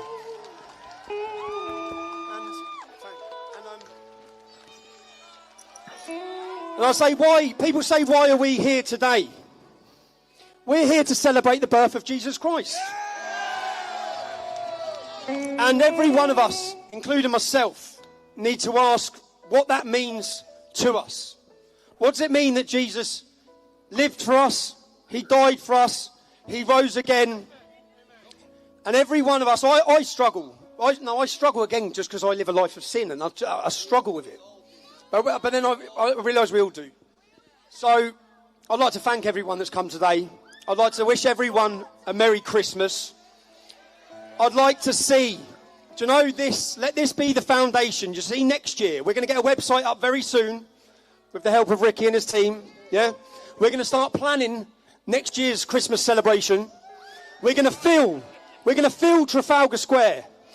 This is going to become Unite the Kingdom's yearly event. People are going to travel from across Europe and across the world to take part in putting Christ back in Christmas every year in London, in Great Britain.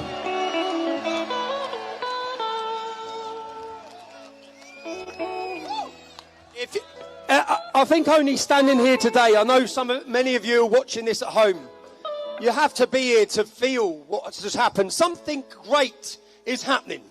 And I've seen it at each one of our Unite the Kingdom events, as I saw the cross start playing prevalence, as I saw Jesus is King. And I felt something happening, and I felt it again today in this moment. This moment will live with me. I'm going to remember it forever. So it's been beautiful. I thank everyone that's come. And just, if you're one of the people, do you know, this wasn't free. This cost money. This wouldn't have happened without the people who supported this at home. I want to thank the people that made this possible today. You made it possible. We didn't make it possible. And again, just, girls, you were unbelievable, man. You've got a very proud mum there. I stood there watching her look up at you.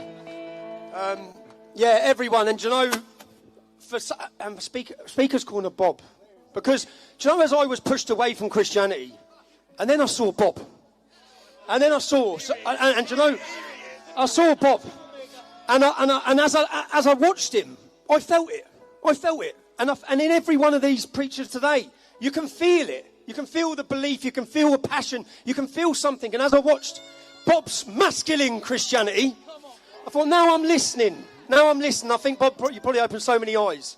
But yeah, just to everyone today, this has been a beautiful moment, man. So God bless everyone. God bless you all.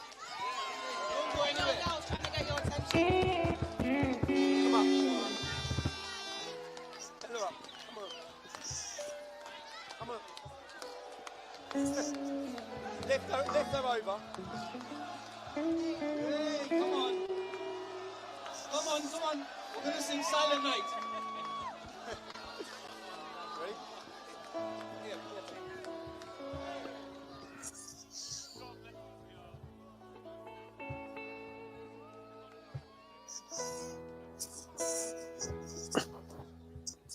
We're going to sing this one together. Silent Night. Take the lead. Silent night, holy night, all is calm, all is bright, round yon virgin mother and child, holy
We've got one more speaker. Hello all. I would like to say Merry, Merry Christmas.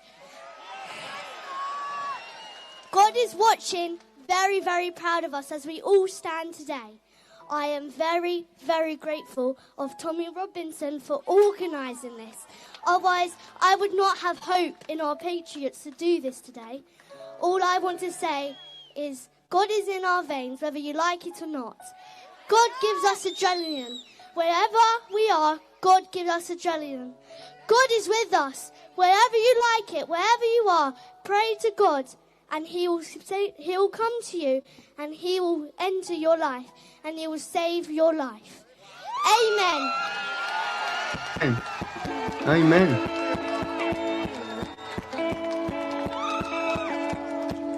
The Bible says that the Lord will put His word in the mouth of babes. That was amazing. So one more time, we want to say thank you to Tommy and the team and everyone. Let's put our hands together for putting this together.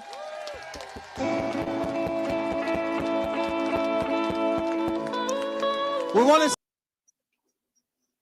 Wow. It's just amazing. The spirit's there. You could see it, feel it. Yeah.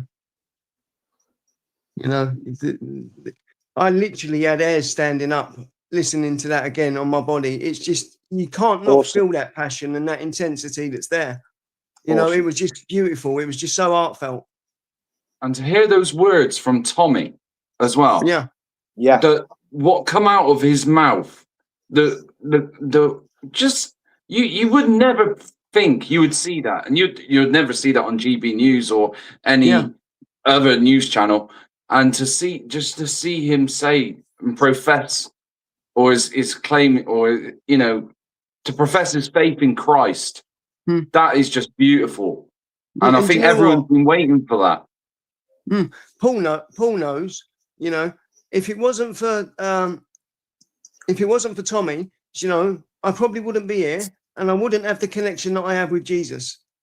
Let me tell you that without going into detail, you know, and Paul knows what I'm talking about, you know, because Tommy really, really helped me, you know, to connect not only with myself, but to connect with Jesus, you know, and that connection is unbreakable. You know, it really is. Once you establish it, it is. I remember June the 1st, the first ever Unite the Kingdom rally, on my previous YouTube channel before it got removed. And it was filled with comments because Bob from Speaker's Corner was on the stage. And it's the first time any Christian preacher had come on the stage at a patriotic event. And he proclaimed Christ is King. And the comments, I had this one guy, I'll never forget, he said, I come all the way from Glasgow to attend London's event. Wow. He said, and I've been an atheist. And he said, but when that bloke from Speaker's Corner, Bob, came on, he said, I felt something. He said, I don't know what it was, but I felt something. And he said, I can really say I've come home and I'm now a Christian. And when I typed in Christian and apologetics, your name come out, I've subscribed, and he come and he's telling me about it, and it's true. Tommy is literally like a modern day saint, and I genuinely believe in 30 to 40 years time there will be a statue of Tommy in London or somewhere. There will be, I reckon there will be a statue. He will be remembered, and he will go down in history. Only if we win, though, Byron. We've got to win. We've got to win. So we don't win. Let me bring Richard back in for a moment. Richard, I want to thank you as well for your efforts today. You know, you travelled all the way from Northern Ireland to be there. As always, you know, you are a stalwart. You are the backbone of this movement in many respects. I know that you are a Christian, Richard, you know, a practicing Christian. What did that mean to you today to see that? Because I thought probably of everything that's happened over the last few years, for me, that was one of the most powerful moments today. I think so, Paul. I think it was the best demo we've ever done. Even though the numbers weren't anywhere near what we had on the 13th of September, it was the best demo we've ever done because it wasn't about what people think we're about. It showed what we're really about, which is British culture, Christianity, love, peace. You know, that's why I was getting so annoyed with those people coming on and you know, and again, when you're tired, you can sometimes react a bit, you know, not the way you would normally react if you're fully, you know, fully energized. But it was just an amazing thing. I've never seen anything like it in my life. I've never, you know, like that was at people got to remember where that was. That was the gates of Downing Street. Now I'm going to tell you something, right? I said to someone, I don't know whether I said it out loud or whether I just thought it to myself, but I said it today.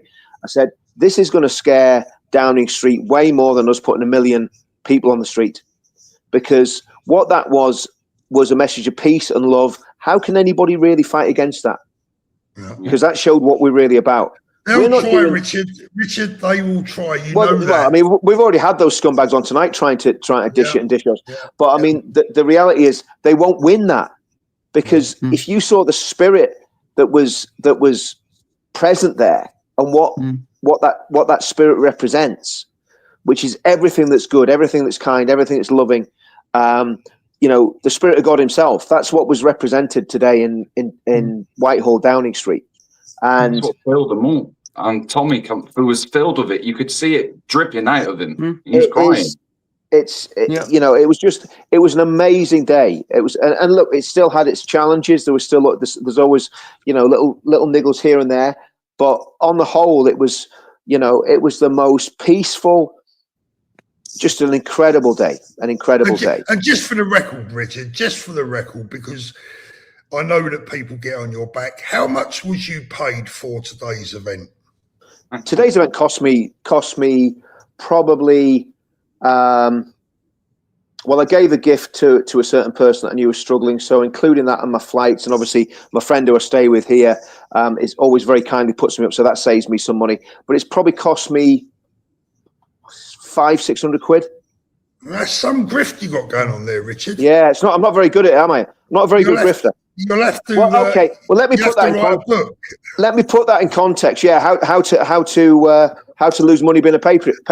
Let me put that in context. My total earnings from I'll be straight. My total earnings from YouTube last month was £700, and I've spent 500 on that trip today. There you go. So just for all the out there, Scooby-Doo says, I was there today and got to shake Richard's hand. I hope you washed it, by the way, when you got home. At last, as he was leaving with me, please pass this on. Sorry, Paul. Rich, I Paul's can't. a dreadful man. Rich, I can't resist it. I can't. I'm sorry. I'm going to tell you something, Paul. The people that hugged me and shook my hand, they will not be washing for at least a month. Yeah, they'll be treasuring. They'll be treasuring that moment, Paul. Well, the good news is, Richard. Richard, I've heard there is a vaccine, so that's the good news. Jackie. Yeah, watching ITV. Watching ITV is the vaccine. Jackie has put in a joke. Here's one for Richard. Mickey Mouse goes to his solicitor. He said, "Mr. Mouse, you've got no grounds to divorce Minnie because she's got protruding teeth." Mickey said, "I didn't say she was."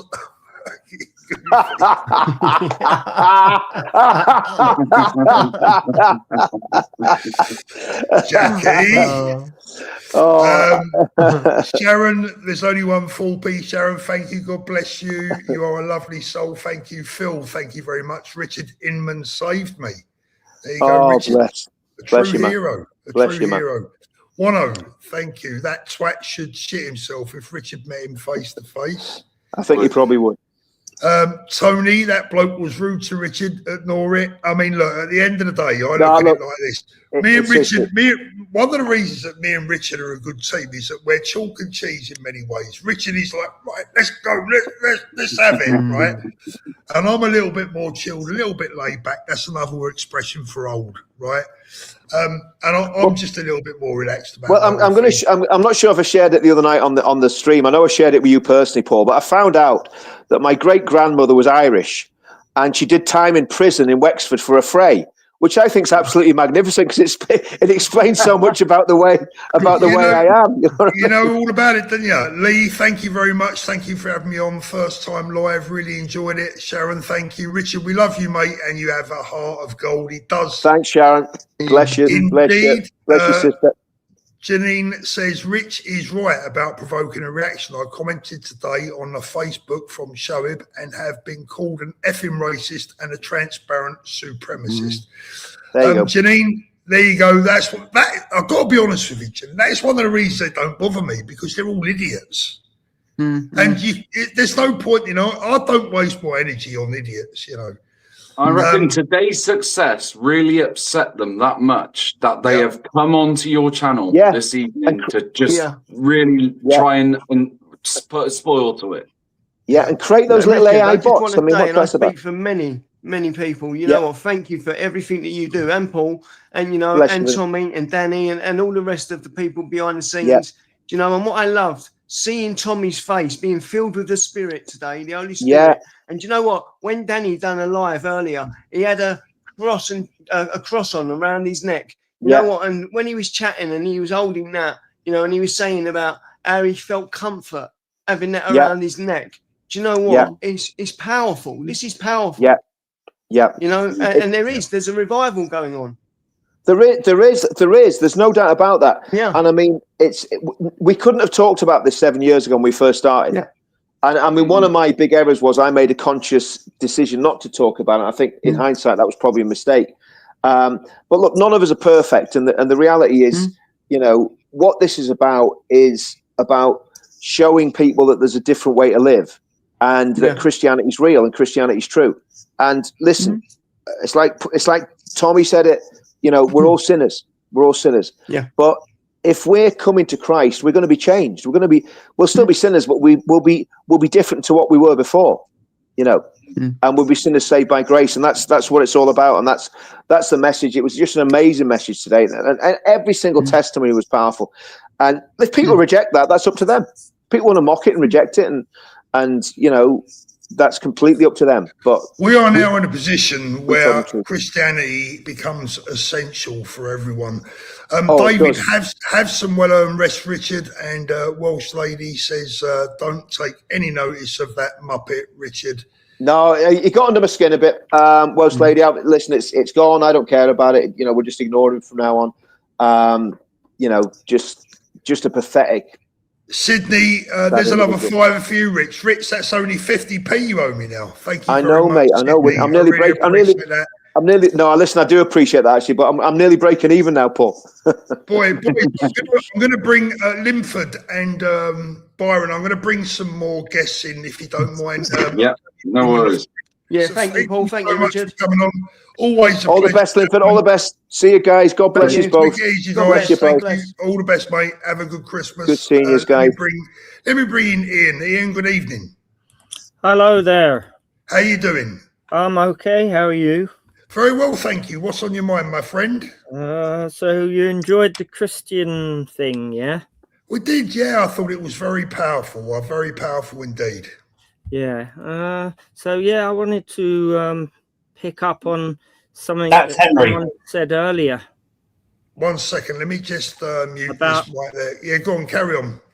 Well, one of the previous guests was about to say stuff about Christian values. So I think they are love. Yeah, so love everyone, Jesus said, didn't he? It's about compassion, help people when they're suffering, mercy. You know, don't be thirsty to punish people, and remember to forgive them. But forgiveness is one of the biggest tenets of Christianity. Also, humility. Don't have a big ego, and stand up for the weak. You know, justice. Also, honesty and truth, and service to others. Christian life ain't about what you get; it's about who I can help. Yeah, and it's about peace and non-violence. And so I kind of agree with that geezer who was talking about, does Tommy and all of them people really have these values? Do they live by these values? Because I think not. Just why do you think not? Why do you think not?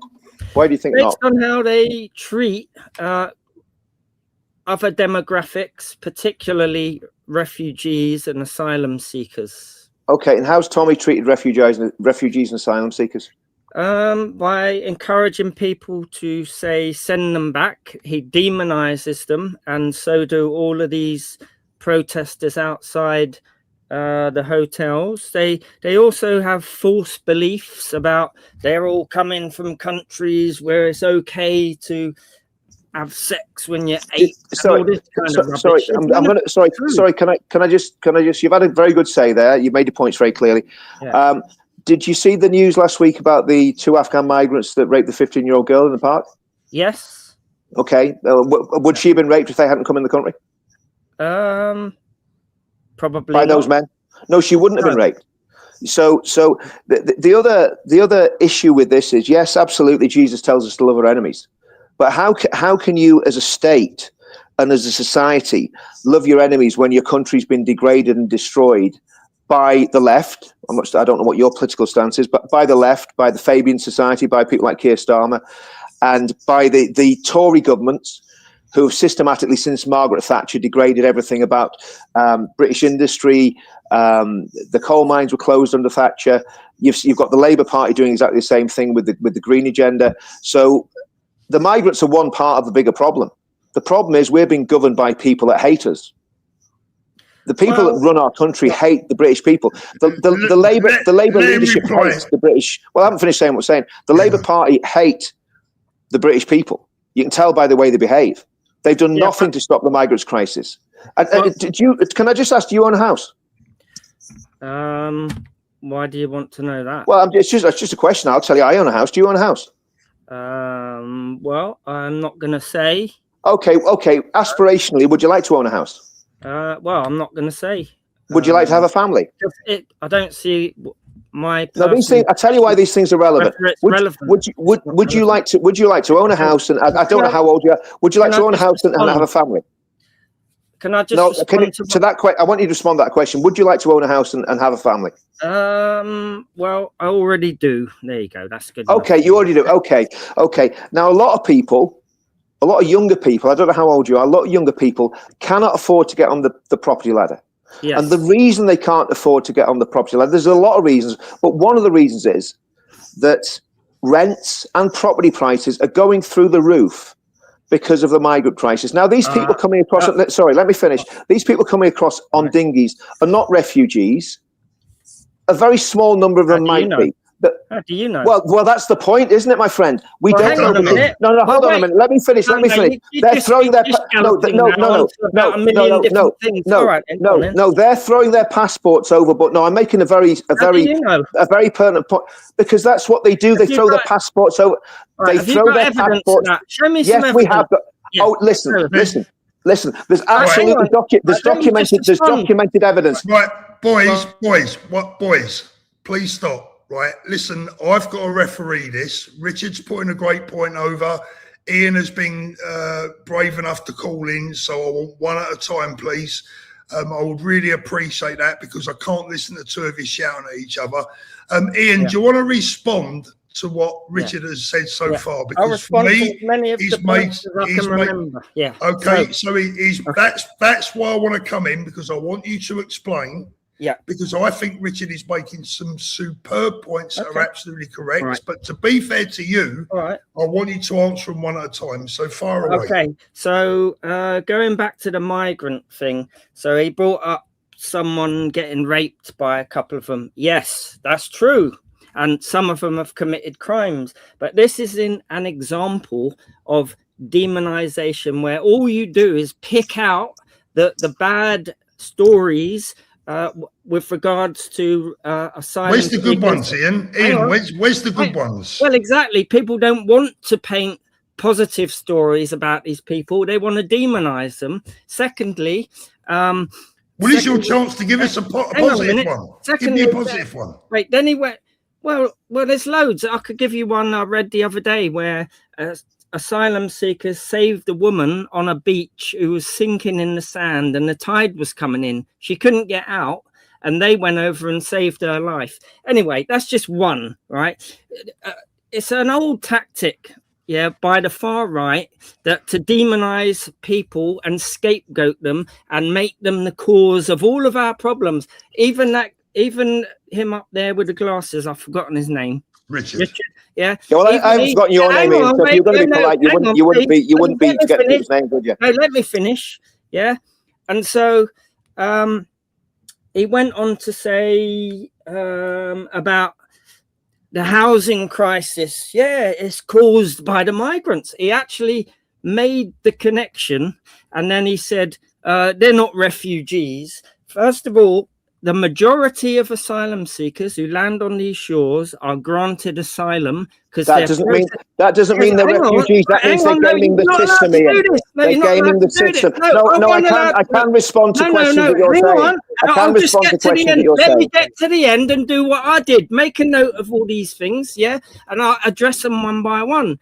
And so the majority, yeah, of people landing on these shores in dinghies are granted asylum. That means they have refugee status. That's the majority, not all of them. Yeah. And so the rest of them are sent back or sent wherever, which is made more difficult, by the way, by Brexit because of the Northern Ireland, the Dublin agreements. Because of the Dublin agreements, we don't have the ability now to send them back to their first place of landing. Hang on, I'll get to the end. You're doing exactly. I want to respond to that point.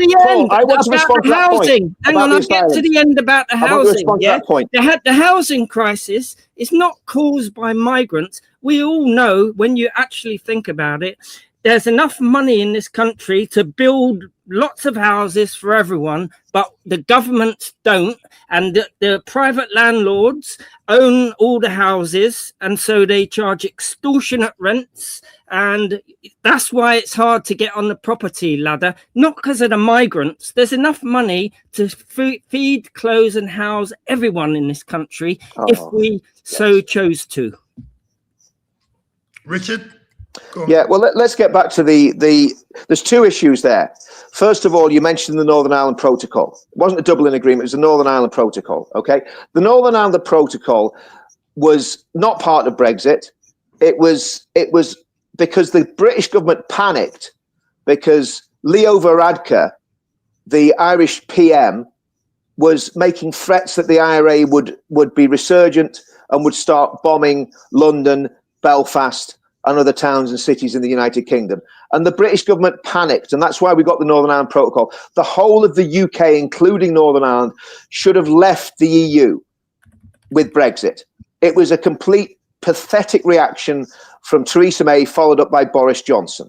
So that's the first point. So that had nothing to do with Brexit. That had to do with the Tory government, the pathetic, weak Tory government, not actually implementing Brexit as it should have been. So that's the first point. The point on the asylum seekers, I think it's about 75% of these people are granted asylum or leave to remain.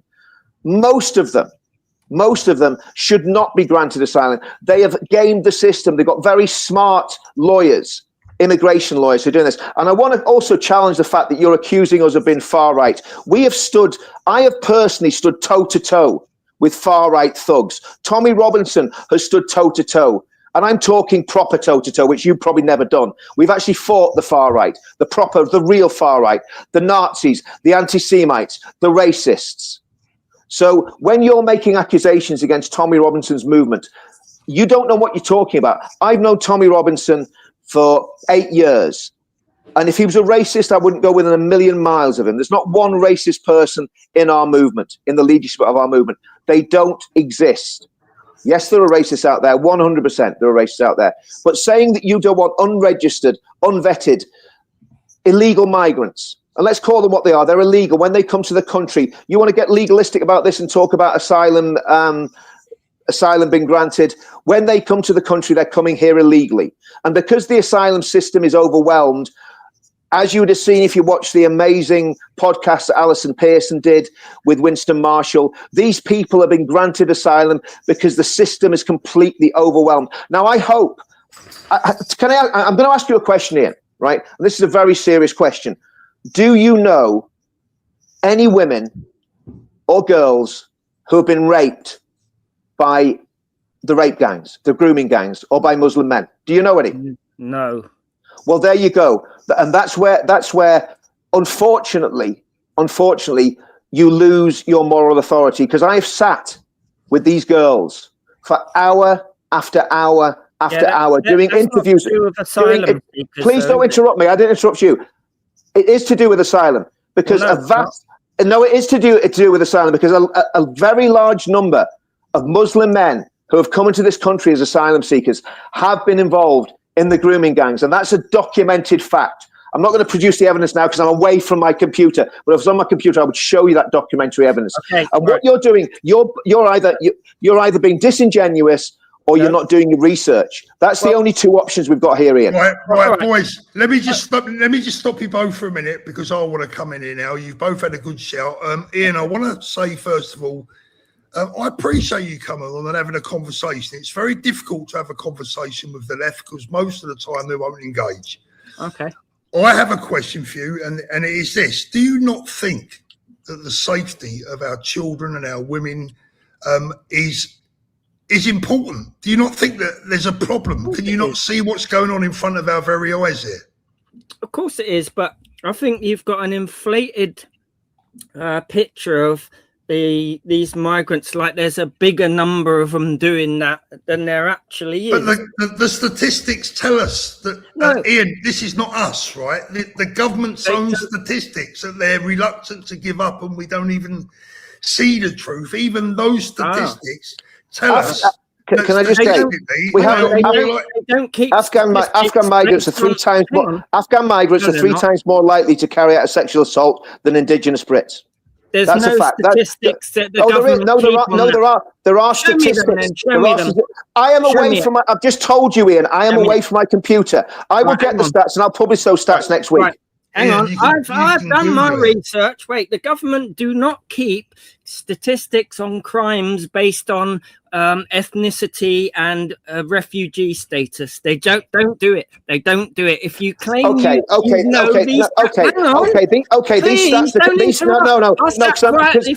I'm answering it. These stats These stats are coming from a migration think tank. Okay, I will get the stats for you. But they're coming from a reputable migration think tank that's working with peer-reviewed documentation. Right. Okay, well, I'd like to see it because I keep hearing there's a stat for this and it's all to do with connecting migrant and refugee status and where they come from with crimes. The government do not take those statistics. Let me come in here, Paul. This is an important point. I'm going to give you a statistic. 2 Afghan migrants raped a 15-year-old girl, and it went to court last week. There's a stat for you. That's a fact. Okay. That little girl would not have been raped if your friends in the rubber dinghies hadn't come across the channel. Yeah, but what you're doing is using an example of a terrible crime that couple of these people have committed to kind of generalize to the rest of them and want to send them all home. That's equivalent to saying we should ban cars because people get run over in them. Like, we know you. Well, the government banned guns because one person ran around and did a stupid thing. Well, that's what he's doing, and so I can see we should be Christians and accept people because we love them as other human beings under God and give them a helping hand. That's why they come here, because they know we're great like that. Ian, which God is that? Well, the Christian God. I don't believe in God. What about the other? You don't believe in God? Well, yeah, okay. You don't believe. That's fair enough. I hold all the values that are considered Christian, and let me just get on to the point of me accusing you of being far right. Would you agree with this? Yeah. So, so somebody who promises, like Tommy, imagine he was a politician. Would you agree with this? Tommy's not a politician. Yeah, I know, but is this his position? That imagine he could promise national restoration in the face of humiliation by the immigrants, the leftists, the liberals, the minorities, the homosexuals, the women, in the face of what the leader says is a takeover of the country's media. I am going to interrupt you there because Paul, just mute him for a minute because I want to respond to him. No, because you're talking rubbish. Okay, let me tell you something, right? Tommy Robinson is not a homophobe. Tommy Robinson is not a racist. Okay? Tommy Robinson does not discriminate against people because they're women. Tommy Robinson is none of the things that you're claiming he is. Tommy Robinson has examined the doctrines of Islam and has a very real issue with the doctrines of Islam if they are practiced under Sharia law, or if they're practiced to the extent that young girls are getting groomed and raped by gangs that are 90% Muslim. That's what Tommy Robinson's about. He is not going after people because of their skin color. Okay? Ian, you can come back now, mate. Right. Okay. So just to finish the sentence, and so you're not listening, are you? You're not Yes, listening. I'll get to that. Richard, Yeah, Richard, you keep interrupting me halfway, then expect me to answer you fully. Like, you know what I'm saying? So, like, if a leader's saying, yeah, this country is under attack, the media, the cultural institutions and schools, by all those forces, the leftists, the liberals, the immigrants, all of that, do you kind of go along with that? No, this because country was once great. I've just told you that Tommy Robinson is not against multiculturalism. He said that very, very clearly. Tommy Robinson is on record as saying multiculturalism hasn't failed. What the failure is the importation of millions of people from a religion and a demographic and a culture that is 100% diametrically opposed to British values and culture. Now we could get onto the evils of the left, and we could look at communism and look at the graves that communists have filled in the last 150 years, and we could do that all night, because as much as I hate fascists and Nazis, and I hate them. As much as I hate fascists and Nazis, I'll rephrase that. As much as I hate fascism and Nazism, I also hate communism and socialism, because they are different cheeks of the same arse. And the reality is, pardon? Are they coming for your children, these forces? No, but actually that's what the Muslim grooming gangs have done. Do you know how Anne Cryer's a Labour MP or a retired Labour MP? Do you know how many girls she estimated were raped and abused by the grooming gangs? She was a Labour MP in Bradford. Do you know how many young girls, underage girls, she believed the grooming gangs have raped? Do you know? I don't know what she believed. Well, here's another stat that you don't know. 1 million girls. That's what Anne Cryer said. Well, she might say that, but there's no evidence for 1 million, is there? Well, actually, if you did the research that we done, you'd find there is a lot of evidence that circumstantial evidence that there could be. Okay, there was 1,200. There was 1,200. Sorry, no, hold on. There was 1,200 girls raped. No, I'm not. There was 1,200 girls raped in Telford. 1,200. Right, boys, 1 minute. I'm going to come in now, so I've got to silence you both for just a second. Ian, I want to ask you something before you go. Are you there? Sorry, Ian. Yeah, are you there? Okay, I want to ask you something, right? I'm happy to sit here as a referee and watch you guys hammer it all out, but I'm going to come in when I want to come in, and I'm going to ask you a question. Do you honestly think, with your hand on your heart, now you said you're a family man, I take it you've probably got kids. I'm not going to ask you if you have, but I think you said you had. I'm going to ask you a question now, and I want you to answer this from the bottom of your heart, right?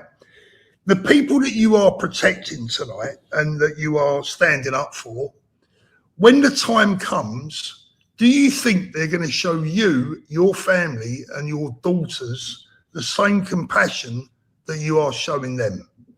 Well, I haven't met a single Muslim who believes that it's okay to do things with little girls or do you know what, Ian? I've never met a Muslim who has shown love and compassion. Hang on, I've met them. I ain't met a single Muslim in Go this to Speaker's world Corner. who ain't just a nice person and goes by our laws and Ian, I want to say to you, this, right, is that, yes, I haven't met any Muslims. I haven't met anyone. I've never met a white guy that's come up to me and said, oh, I'm a nonce. Well, exactly. Right, but what you've only got to look at the evidence. You keep asking for evidence. The evidence. Only a small Ian, amount of evidence. Hold on. You're not. It's not a smaller. Ian, you're not answering my question.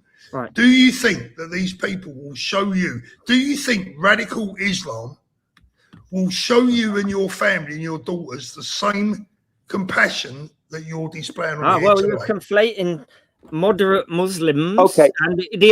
And no, don't butt in again. You're conflating. I'll butt in when I the want two. to, fella. Right, you're conflating the two, right? Normal, everyday Muslims who you encounter every day, and radical Islam. There's radical Christianity. Yes, I So agree. all I the agree. radical Sorry, stuff. Here's the Hang problem. on. Right, let me in here. Wait Let me there, in here. Let me in here. radical stuff is Whoa, bad. Hang whoa. on, any extremism is bad, yeah.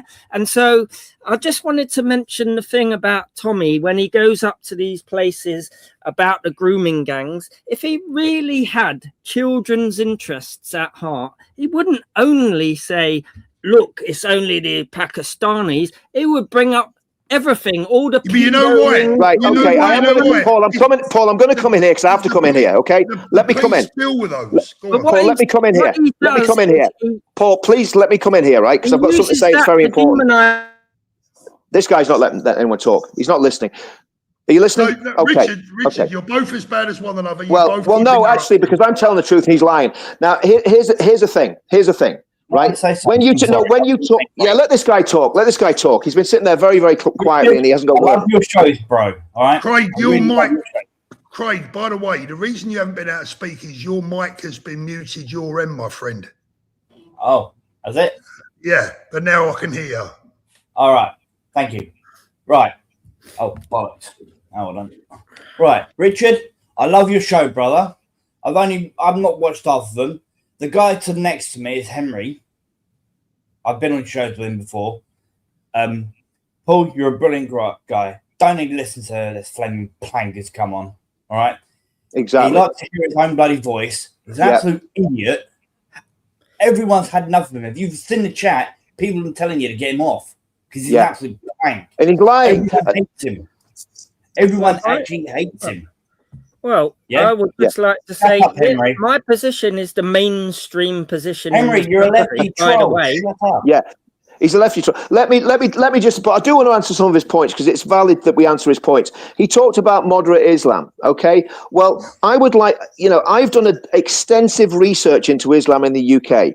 45% of the mosques in the UK are run by Deobandi clerics. Now, if you don't know what Deobandi clerics are, Ian, sorry, what's this guy's name? Henry, is it? This little guy in the corner? Henry. If you don't know what Henry, it's called Henry. Okay. If you don't know what Deobandi clerics are, go and look it up. 7% or 8% are run by Salafis and another 2% by other extremist clerics. So over 50% are run by extremist clerics. That sounds terrible. 75% of the Muslims in the UK are Barelvi. Now, Barelvi Islam was thought at one point to be a very, very moderate form of Islam. Okay? What we're finding now is that they have a fanatical love for Muhammad. Let me tell you something about Muhammad. Muhammad married Aisha. Now, this isn't me making this up. This isn't right-wing trolling. This is a fact in the hadiths, the authoritative hadiths, in other words, the Sahih Bukhari, Sahih Islam, the authoritative hadiths claim that Muhammad married Aisha when she was 6 years old, and he consummated the marriage. In other words, raped her when she was 9 years old. You got a speaker's corner. Not one Muslim apologist will deny that. They just try to justify it by saying, oh, she was a very well-developed 9-year-old who had reached puberty. Then you wonder why. 80% of the men that are involved in the grooming gangs in the UK are Pakistani Muslims, also a few Bangladeshis and Somalis thrown in there. That's why. Now, I'm not going to be lectured by someone who doesn't know the facts of the case and is just coming on with his hope not hate leaflet in front of him and spewing all the nonsense, who's never spoken to any of the victims of sexual abuse and rape, and slandering Tommy, who sat with these women for hours like I did and interviewed them and talked to them and sat and wept with them when we heard of the abhorrent things that they saw. Let me just tell you about one of those women that I spoke to, Henry. She was trying to escape the grooming gang. She was about 14 years old. She was kidnapped. She was kidnapped by the grooming gang. They took her to a cafe in Telford. They took her in the back of the cafe, opened a chest freezer. In the chest freezer was the body of a little white girl. Okay? She panicked and didn't leave the grooming gang because she was terrified that was going to happen to her. So don't come and lecture me that you've met loads of nice Muslims. I get my hair cut by a nice Muslim once a month. He's a perfectly nice gentleman. I'm not for 1 minute suggesting that he's a rapist or a groomer, but the reality is the predominance of it in those communities is a threat to national security. It's a threat to our stability. It's a threat to community cohesion. And you, my friend, are facilitating it. I'm not going to interact with this guy anymore. In fact, I'm about out of here, but it's just beyond belief that people are still believing this nonsense, especially when even the British government are admitting that the vast majority of grooming gangs are Pakistani Muslims. Right, Richard, hold on a minute. Right, Ian, I want to thank you for coming on tonight. I'm always polite. I'm always try and be a gentleman to everyone that, comes on and takes part in this show. I can't agree with anything you said, I'm afraid, tonight, but I appreciate you coming on. I'm going to let you go. And I'm going to bring it in Katie. Katie, good evening. Good evening. Good evening. I was actually just going to bed, but I was listening to Ian and I was like, no, got to jump in. I'm more now, yeah. Unbelievable. So basically, is his name, is he like a, His real name, Henry, yeah. Well, yeah. I'm not sure he's a troll. I mean, the first video, the first person who came up with Paul Thorpe, the original guy, that was him. The second guy was actually him, who actually came up as Henry, and that was him again. Well, he's got Richard going, so he's done a good well, job. no, do you know what? No, can I be honest with you, Paul? Right, I'm going to be very serious about this, right? Because your channel is a big channel, right? And when scumbags like that come on, and they're deliberately lying, right? We get this from people that go on GB News. We get it from people that go on the mainstream media and the BBC. We know what they believe. And it's kind of, don't get me wrong, I'll debate any of them all day long and I'll win every single debate because I know what the truth is and they don't. But the point is, giving them the oxygen of publicity is pretty much a thankless task because you're not going to get anywhere with it. No, you're right. The problem is, Richard, is that when you do live show, we don't have the technology, the big chat. We don't know what these people are going to say. I don't know what Katie's going to say, but let's hear it. Katie, what are you going to say? Go on, Katie. I've got a couple of things to say. Excuse me. The first thing, sorry, I've got a very dry mouth. I've been out drinking all night, so I'm very, very dry. But the first thing I want to say is with the grooming gang inquiry, everyone's like, there's no correlation between ethnicity and this and that. We don't need to do the inquiry. Well, if that's the case, that's even more reason to do an inquiry, isn't it? Yeah. To prove it wrong, right? Yeah. That's the first thing. The second thing to say is, through millions of years of biology, we've all been programmed with something that we cannot control, and it's our instinct, right? Yeah. So I can't speak for all of the men out there, but as a woman, particularly when you have children, the instinct to protect them is all-consuming. As you know, if you're parents, anyone who's a parent knows that feeling. It's a complete drive in you. You cannot ignore it. Yeah, so when you have men like that other guy coming in and saying, oh, they're nothing to worry about. They're nothing to worry about. We've got millions of years of evolution on our side. If I know that there's potentially going to be a problem with that person, I can feel it and I don't want to be near them. But these people, they're so arrogant. They're so arrogant that they think that their views and their feelings take precedent over how we have evolved. I can't help it if I feel scared of these people. I'm not saying they're all bad people, but I'm saying if there's a group of people who I know aren't culturally aligned with me, don't like women particularly, and have a propensity towards sexual violence, I'm going to stay away from them. And I don't care what anyone calls me because of that. That's how I'm programmed, and that's it. And that was my say for the night. Brilliant, Kerry. That was fantastic. Yeah, appreciate that. Some common sense, for goodness sake. We've had so many dipsticks on this channel tonight. Welcome tonight. The thing is, take the science out of it. This isn't difficult. We see animals do it. Animals protect their young. We're animals. We're doing what we've always done, except this time someone's saying, no, you're wrong for doing that. Yeah. I don't think so. I think I've got to invite Lee back in as well, because Lee's actually gone and come back. He's obviously, I can see steam coming out of his ears. Come on, Lee, go and get it off your chest, brother. It was just listening to that last chat, and when you get into local politics, you get the far left comments.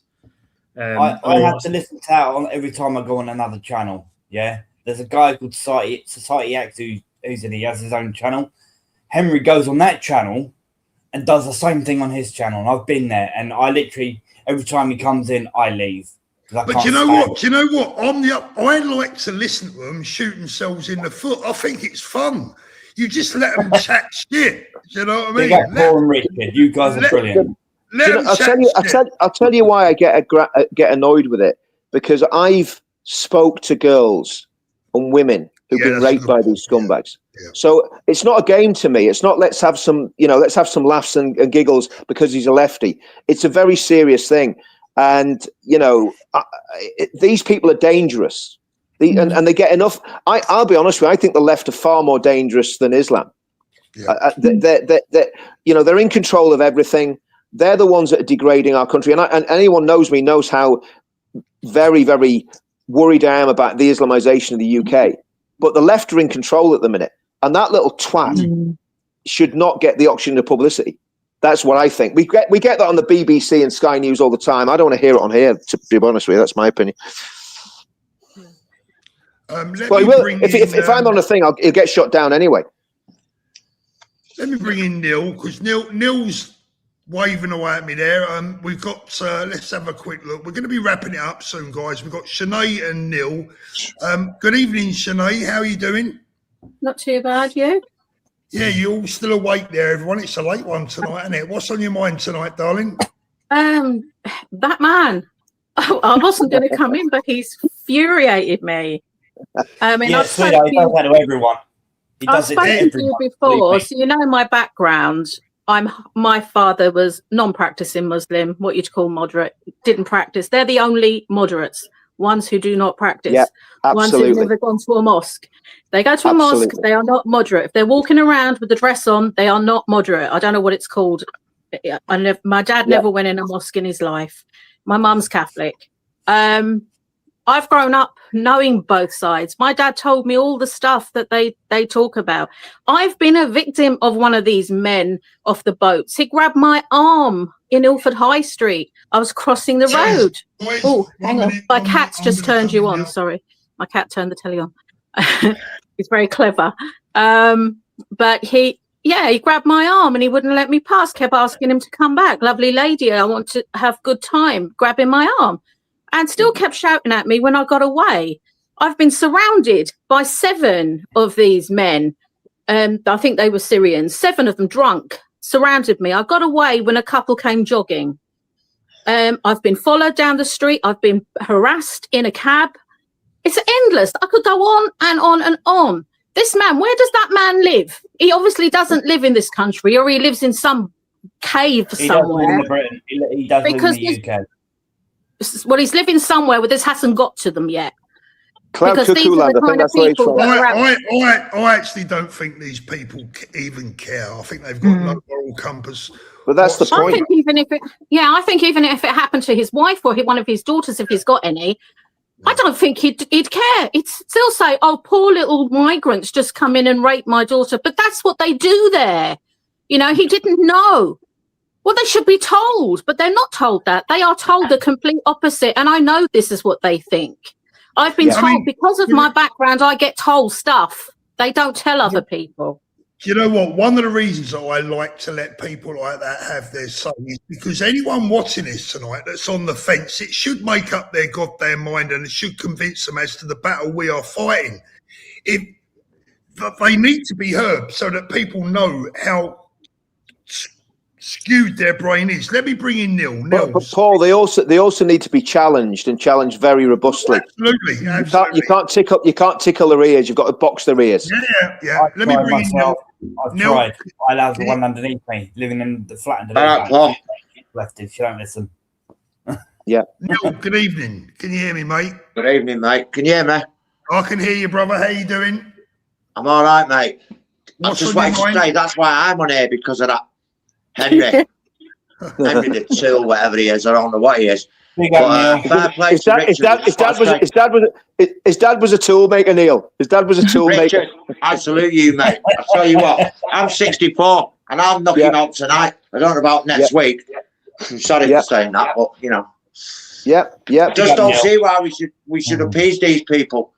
And give him all the airtime. I know, Paul, you've got to hear what he's got to say.